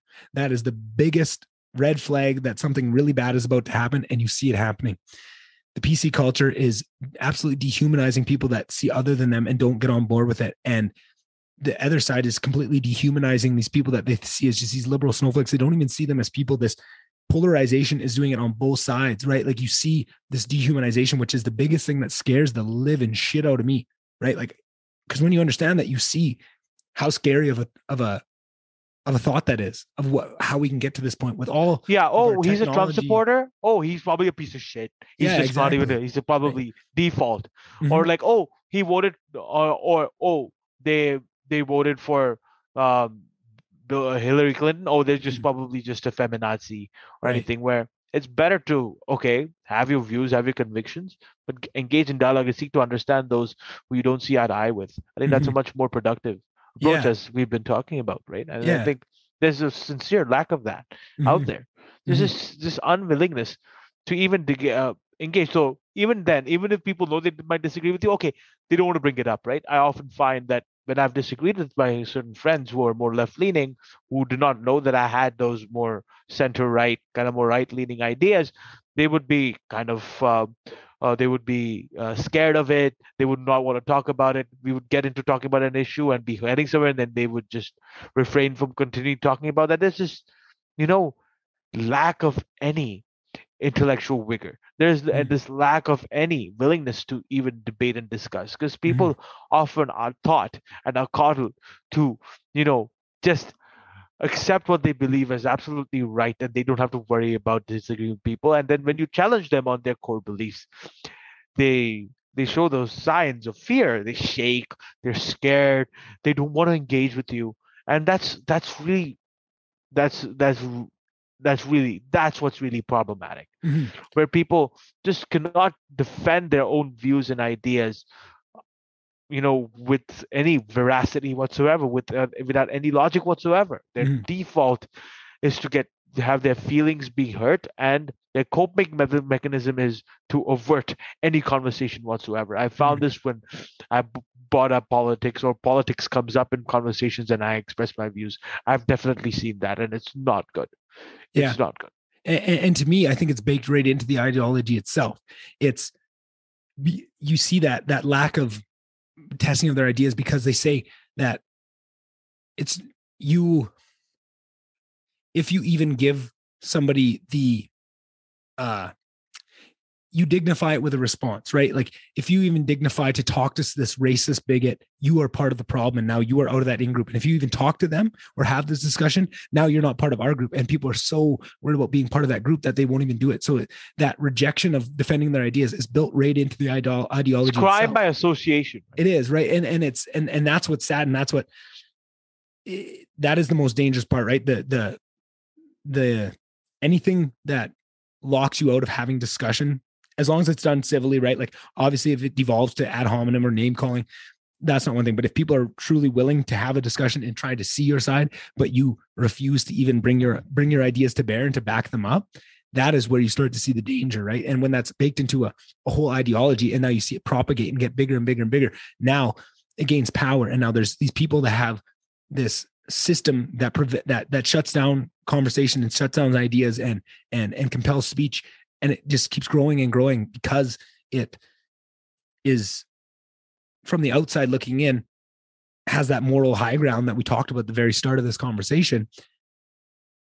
It gets us to a scary place. And I feel like there's lots of people, and that's where, and I want to make sure we make this clear, is I think this problem is not nearly as big as we make it seem, especially when you're in university, because it seems like that is all you see. Because that's like a microcosm where a lot of the stuff is coming out of. But exactly. I know, I agree with you. When you get out there in the real world, people are usually more open-minded, willing to engage in different ideas. But right. And I think it is slipping and getting worse than that idea that you see in the university. It is propagating out into the real world and trickling out into the diaspora. Yeah, it is. And that's a scary thought as well. But I think even with that, I think it's still a very small majority that are very, very loud. And social media makes it seem like they're all, and everybody wants this change. But when you walk through the world, if you walk through a mall and asked a bunch of people and did a real poll, you would find that people are way more nuanced, way more reasonable, way more willing to have these discussions, especially when they're done politely,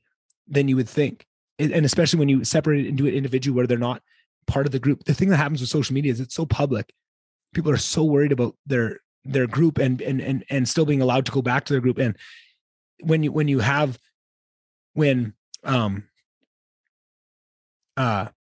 just contemplating a different worldview is enough to get you taken out of your tribe and not let back in, you're not even allowed to do that. So in terms of the entire social media landscape, you cannot even allow that. Whereas in reality, when you're talking to somebody, that's off the table. If you talk to the most right-wing, staunch, far right person about some left-wing values and try and bring them more to the center, as long as nobody else can hear, they're probably going to be pretty reasonable to it. But now you try and do that on social media where they have this idea and this persona to protect and to defend.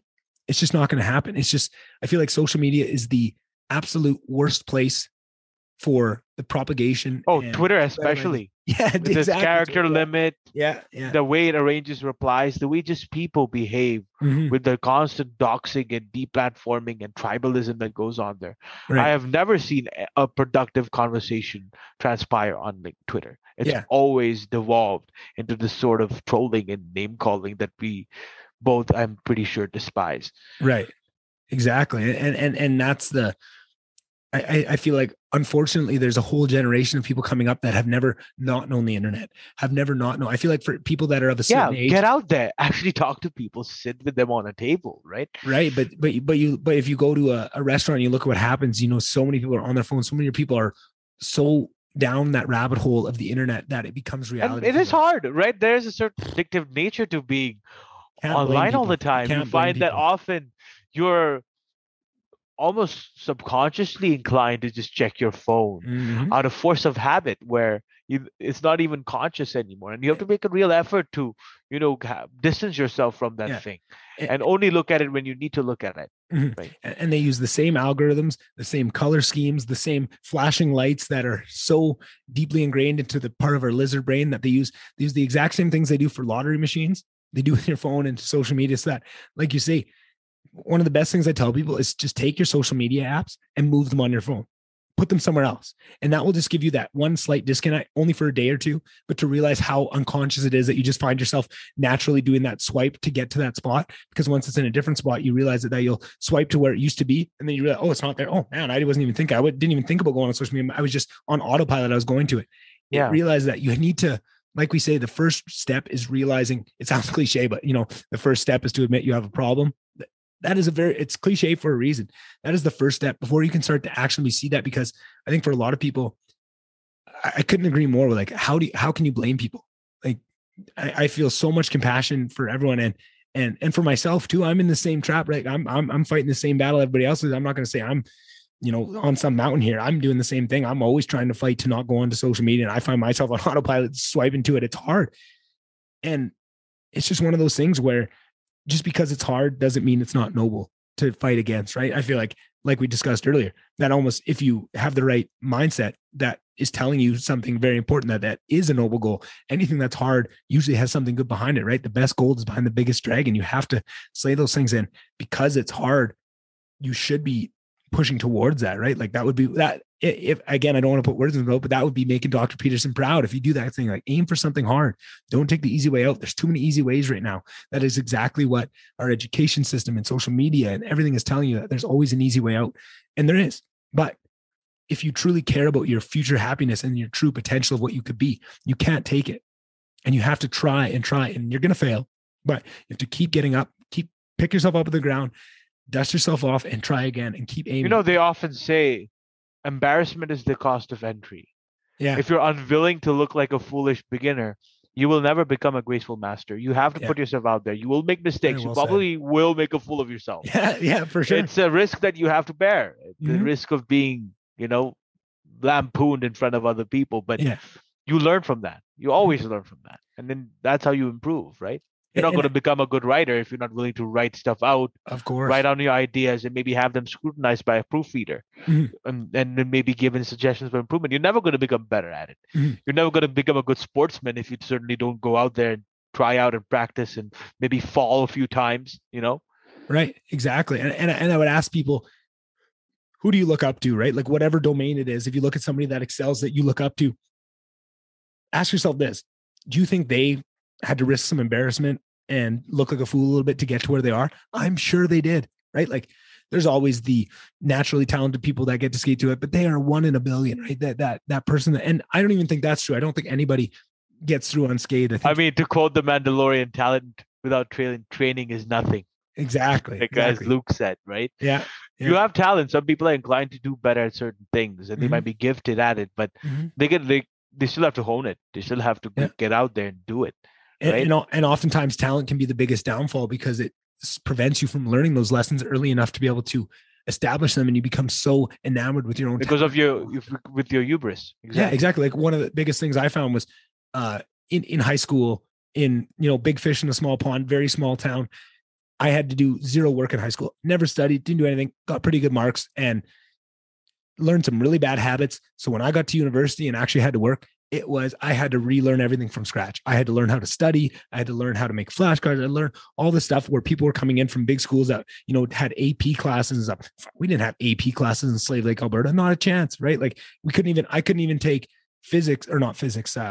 calculus in high school because we didn't have enough kids that offered it in the semester that I needed. So I had to go into university and take university calculus without ever seeing calculus before. And I'm like, what in the fuck is this shit? What is that symbol, right? Like I had to figure that out.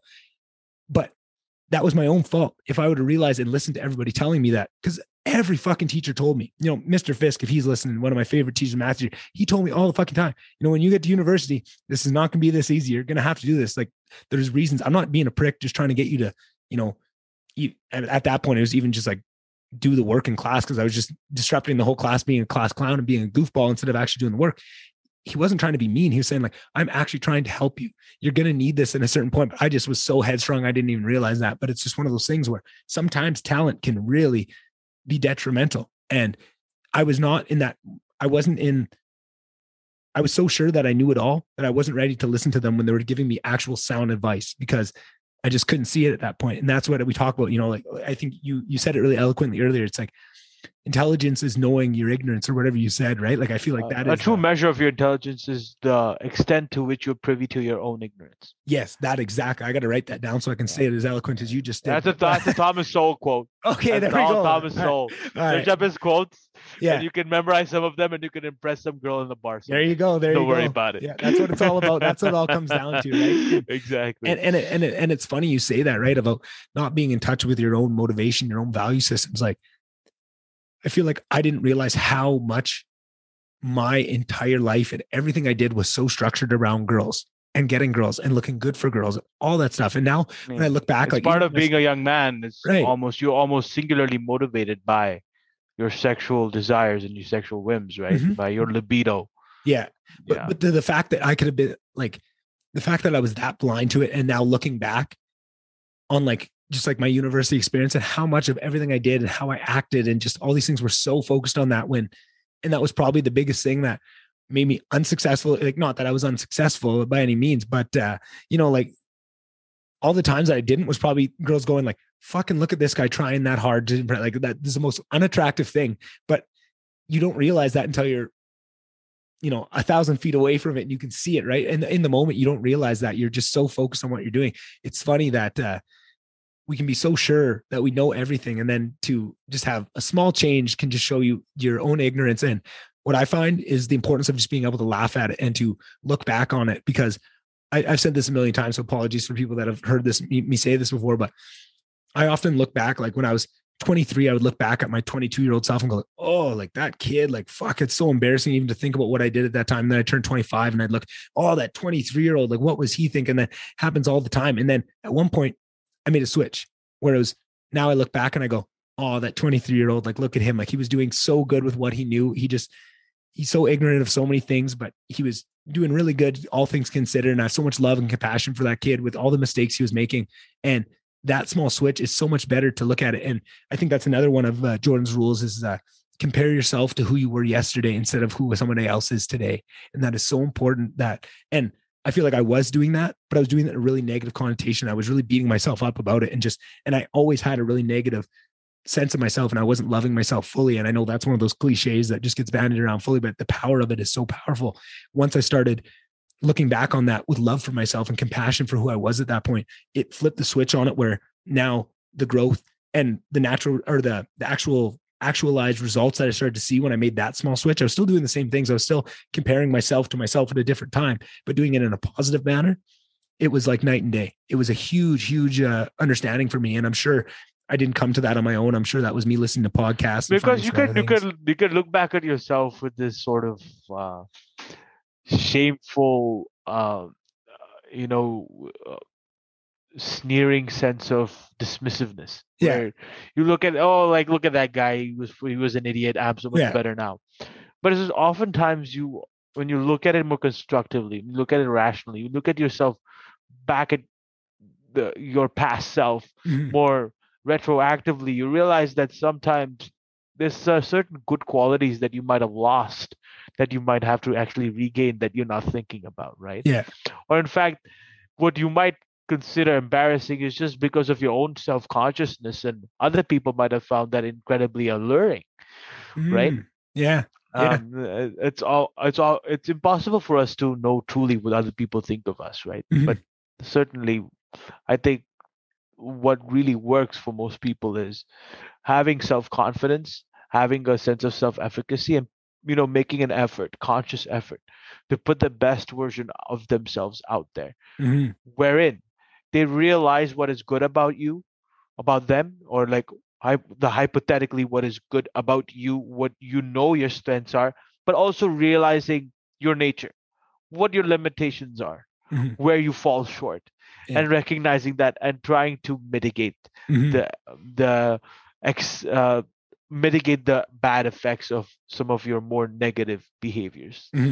We all have problems. Yeah, I certainly have a lot of character flaws, rather short temper being one of them. But me too. Often, it's a guy thing. Often we have lower patience, and sometimes our temper just flies off the handle. I mean, but see, it takes recognition that maybe you don't have the best control on your temper at times, and maybe trying and making an effort to not let your emotions get the best of you. Maybe when you are in a precarious situation. And I find that, just speaking for myself right now, is my anger is such a tool for me because like I said, it shows me so many areas where I need to sit and realize why that comes up, because that is my natural, if I get scared, I get angry. If I get sad, I get angry. Yeah. It's a coping mechanism for fear. It's for so many things, right? It's almost my only emotional outlet. Fear. In anytime I feel anything strongly emotionally, anger comes out. Other than, happiness, there's a couple other ones, and that's really generalizing it where it's way more specific than that. But I find that knowing that and understanding that when I irrationally get angry at something, that's a trigger to say, why is that? And I can sit and look at it, and maybe that doesn't help me in that moment, but it helps me going forward to not do that again in the future, and to understand it or to recognize it when it starts to rise up. And I've seen this before. I know what's causing this. This is not going to help. This anger is not going to serve me right now. And by doing that, that's one of the only things that can calm me down, right? Like, I feel like when I get to that point, it's so irrational, and it's so, like, I don't know. It's one of the things I really dislike about myself. And I again, it's one of the things I'm working on. I shouldn't say dislike about myself, because that goes back to the thing. I think you need to look at these things and have compassion for yourself, but it's to the depths that my anger can come out. It scares me. Like it's almost like a different person like that. It's like they say, right? There's like a devil in all of us. And it comes out. And I love that. I've never been a violent person. I've never hit anybody in my life. I've never, done anything like that. And I feel like I'm lucky because and maybe not lucky. I feel like maybe that's just a testament to my raising and what my parents did and what my town did and the society, everybody around to bring me to that point. But it doesn't mean that anger isn't there and it isn't scary and that it doesn't overtake my ration, because I think this is it. I think I stumbled upon it by mumbling to myself for about 10 seconds there. I, like you, have logic and reason as my highest value. And I hold that very much in esteem. When my anger overtakes me, that goes out the window. And now that thing that I hold in the highest esteem, I completely let go because I've been totally overtaken by this other part of me that just comes out and I have no control over. And it really upsets me that I can't. And that really shows me the value of needing to work on that, because that is something that I always want to be. I always want to be in control, and I always want to be using logic, because I know that that's going to bring me the best results. But I know that when I lose control and that anger comes out, that goes all out the window and I'm not thinking clearly. And that reason, that logic that I hold in such high esteem is nowhere to be found until I can calm down. Right. And I feel like just knowing that makes that goal. Now I'm not just working on my temper. Now I have real concrete proof of positive things that is going to come over, and there's real value tied to that goal. Right now, it's not just doing it for the sake of, I don't really like getting angry. Now I have, as well as not liking getting angry, I have a why. I have a really important why I don't like being angry. It's not just, I know that I don't like that. I have that part of me, but I don't know why I don't like that. Right. And I feel like that's that step that people don't often take. They know that they don't like their temper, right? But they don't know why they don't like their temper. Or you can swap that out for whatever thing they don't like in themselves, and they don't know why. And I feel like that's the part that people need to do more, is sit with themselves and ask that why. Why is this happening? And why do I want to make this change? Is it worth it to me? Because I find myself, if I don't really know why I'm doing something, same with school, right? Like I can never learn a subject if I never felt like a why of why I'm going to need this. I would just tune out. I would never listen. I would do the bare minimum to pass the course, but if something connected with me and I see like, oh, there's a real why here. Either it interests me or I see real value in it, I can learn it so much better, and I get so much more involved to it, right? And I that's feel like the value of meaning, right? Having or recognizing the value of something that you do to your life. Yeah. The value that it can have. Yeah. If you don't think going to university is going to help you, or that you're just doing it because you have to, or because your parents told you to appease, to appease your parents, or to appease society, your peers, or to appease society, this arbitrary abstract idea of society, then you're never going to succeed in university. Exactly. I've only seen the successful university students as those who know the value of their education, the value of their degree, and understand the importance of working hard to get a good grade. Right. So you see it. Lots of kids kids of immigrants, they see that value. Lots of people that come back to school at an advanced age and have some real world experience and see the value of what that school is going to give them. They take it more seriously, right? You see exactly what you just said propagated in real life and what you see in university. Those people that are at the front of the class asking good questions, you usually see it that that's exactly right. They have a real solid why of why they're there. And that was the difference between them and maybe some of those kids like myself, where I didn't have a real good why.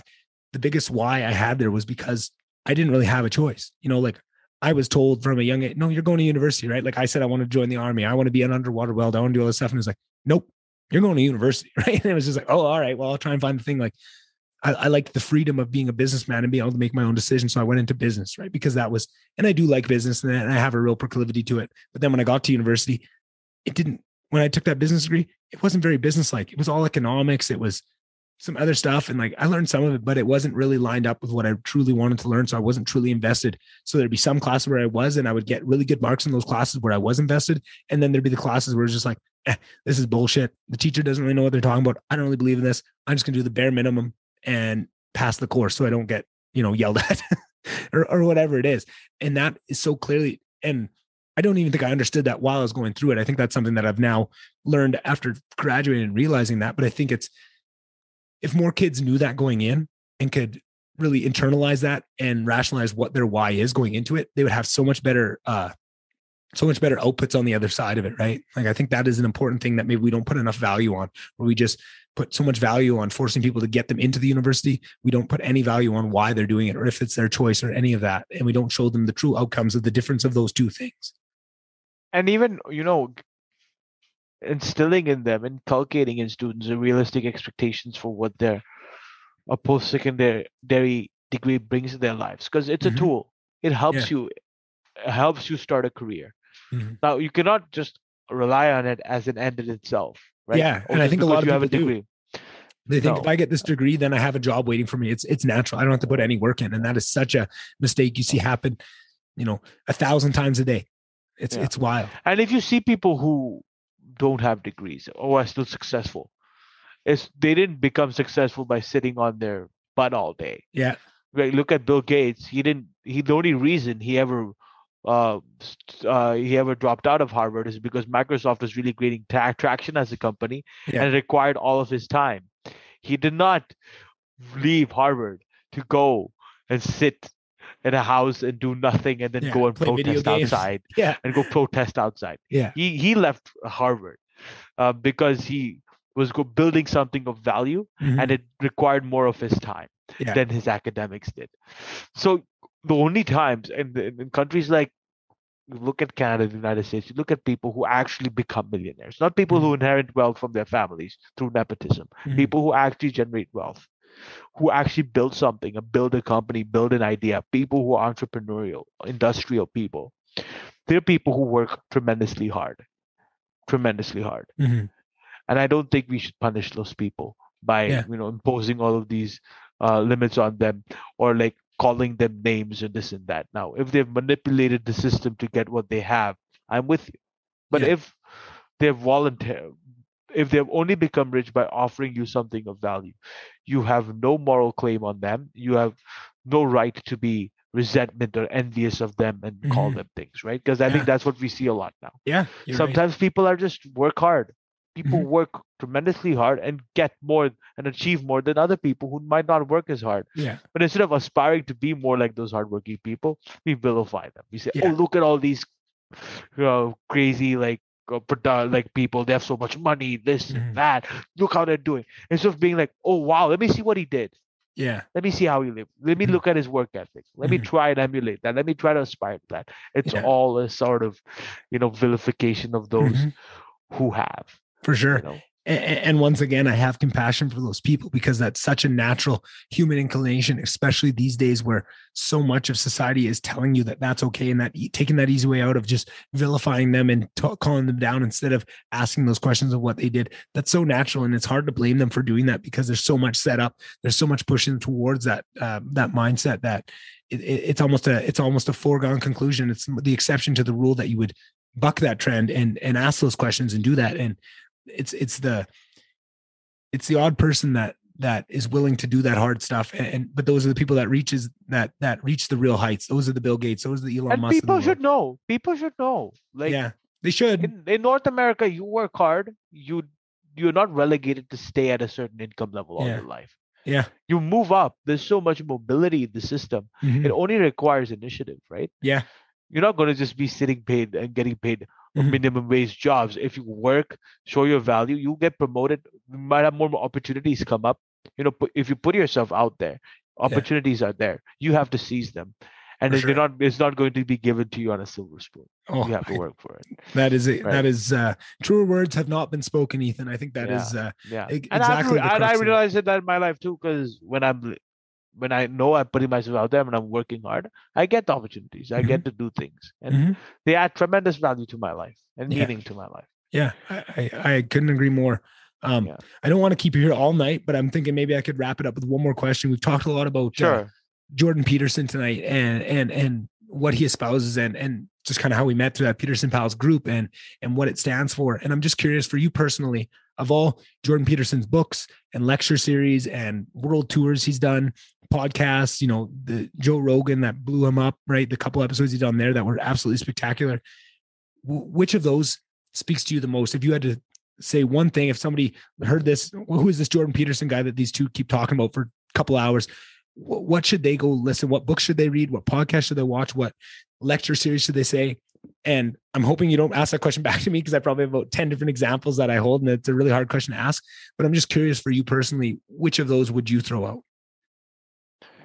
So I think the reason why Jordan Peterson is so popular is especially regarding his self-help advice, his advice regarding how to live a good life in order to take responsibility, and specifically his advice that he gives to men on how to be competent man, how to flourish, how to, be comfortable in your sense of masculinity. I think that's what I would recommend people, especially other men, to look at. His advice to men on how to deal with your masculinity, how to deal and treat women, how to conduct yourself, and the fact that being masculine is not toxic. Right.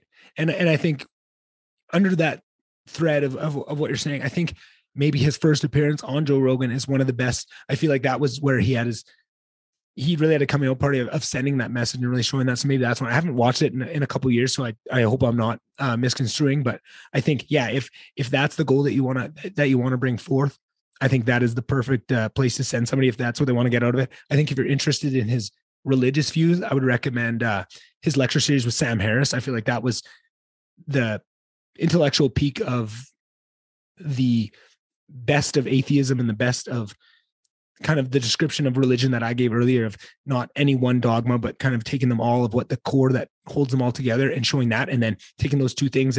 Jordan is definitely more of an existentialist thinker in vein of Dostoevsky and right.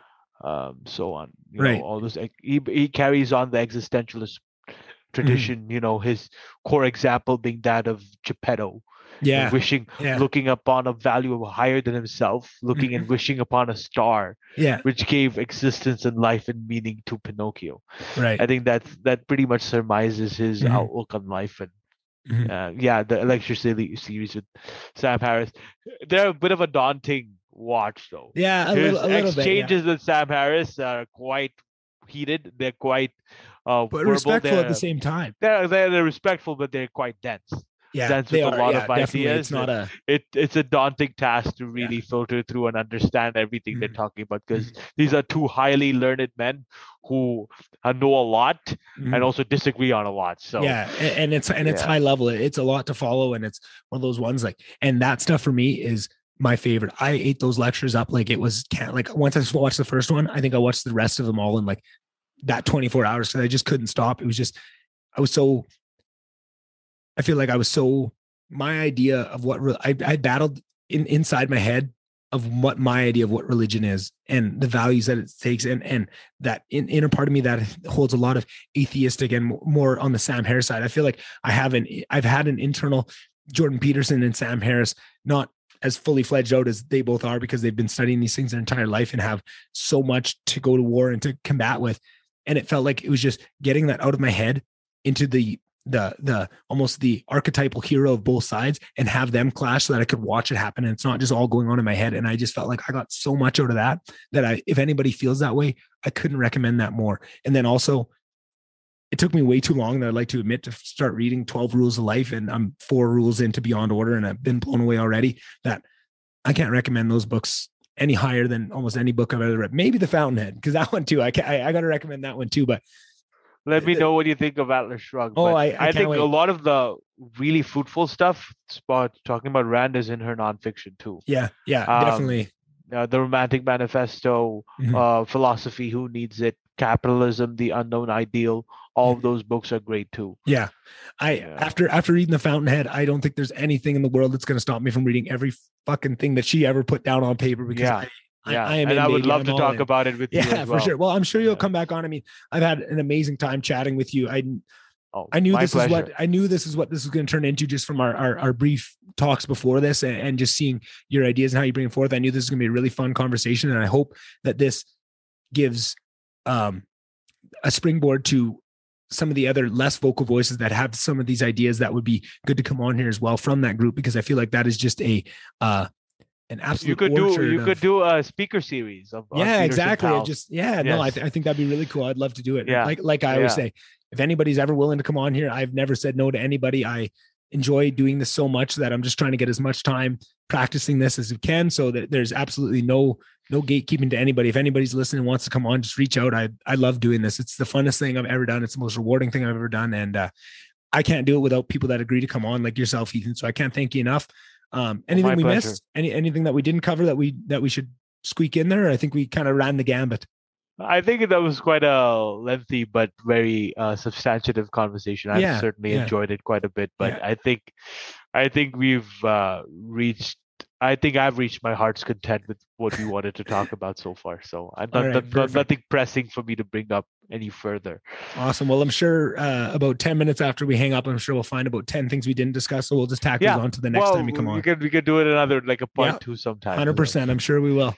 And maybe next time this pandemic will be in a better spot and we can do it in person, because that's the next step. These Zoom interviews are one thing, but when you get in front of each other and you can actually have these discussions, and I'll let you know when I'm in Edmonton. 10-4. If I get out east, I'll let you know. Awesome. Yeah, you definitely come to Toronto someday. Sounds good. All right. Thanks, Ethan. Oh, it's my absolute pleasure. Take care, man. You as well. All right. Please reach out to me. Let me know what you think of this episode. One of the ones that I'm really proud of. I don't think it'll do as well as maybe some of the other ones. I find the ones that are either somebody from Slave Lake or one of my friends from Lister, they get the better numbers. But sometimes it's an episode like this where, you guys might not know Ethan, but if you gave him a chance, I think you'd really like it. I'm usually really proud of these episodes that I know aren't going to be, blockbusters on the charts by any means. And it means a lot to me. So if you enjoyed this episode, please let me know. It lets me know that my instincts are on the right path. If I'm really enjoying it and having fun, that you guys are too. Like I always say every week, almost, could always use a hand with this podcast. I mentioned editing in the intro, but not just editing, coming up with guest ideas, business, marketing, everything for this podcast. I'm just looking for people that are a fan of the podcast to help bounce things off of.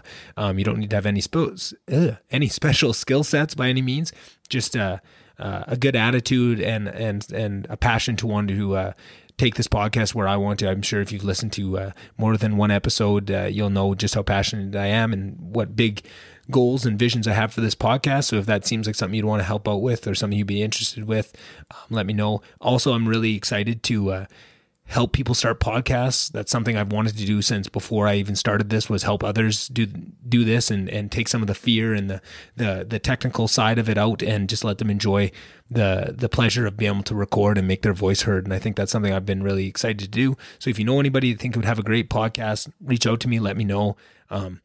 Or if you yourself or have an idea that might, you do something for work or you're chasing some dream that a podcast might supplement it nicely, let me know. I'd love to help you guys out with that. So yeah, thanks guys. If you could follow social media, all those things, pass it on to a friend. It really helps. I know I say this almost every outro, but times are tough. Keep your head up. Try and find ways to find that enjoyment. Turn off all the, if you find something's angering you or something's making you mad, try and turn it off, go for a walk, disconnect, those kind of things. It's awesome. The sun is coming. Outdoor events are going to open up. They can't lock down all of them. Things are going to get better. Just trust me. I love you guys all. And I can't say thank you enough for the success, especially these last couple of weeks. The podcast has been just on a rocket ship.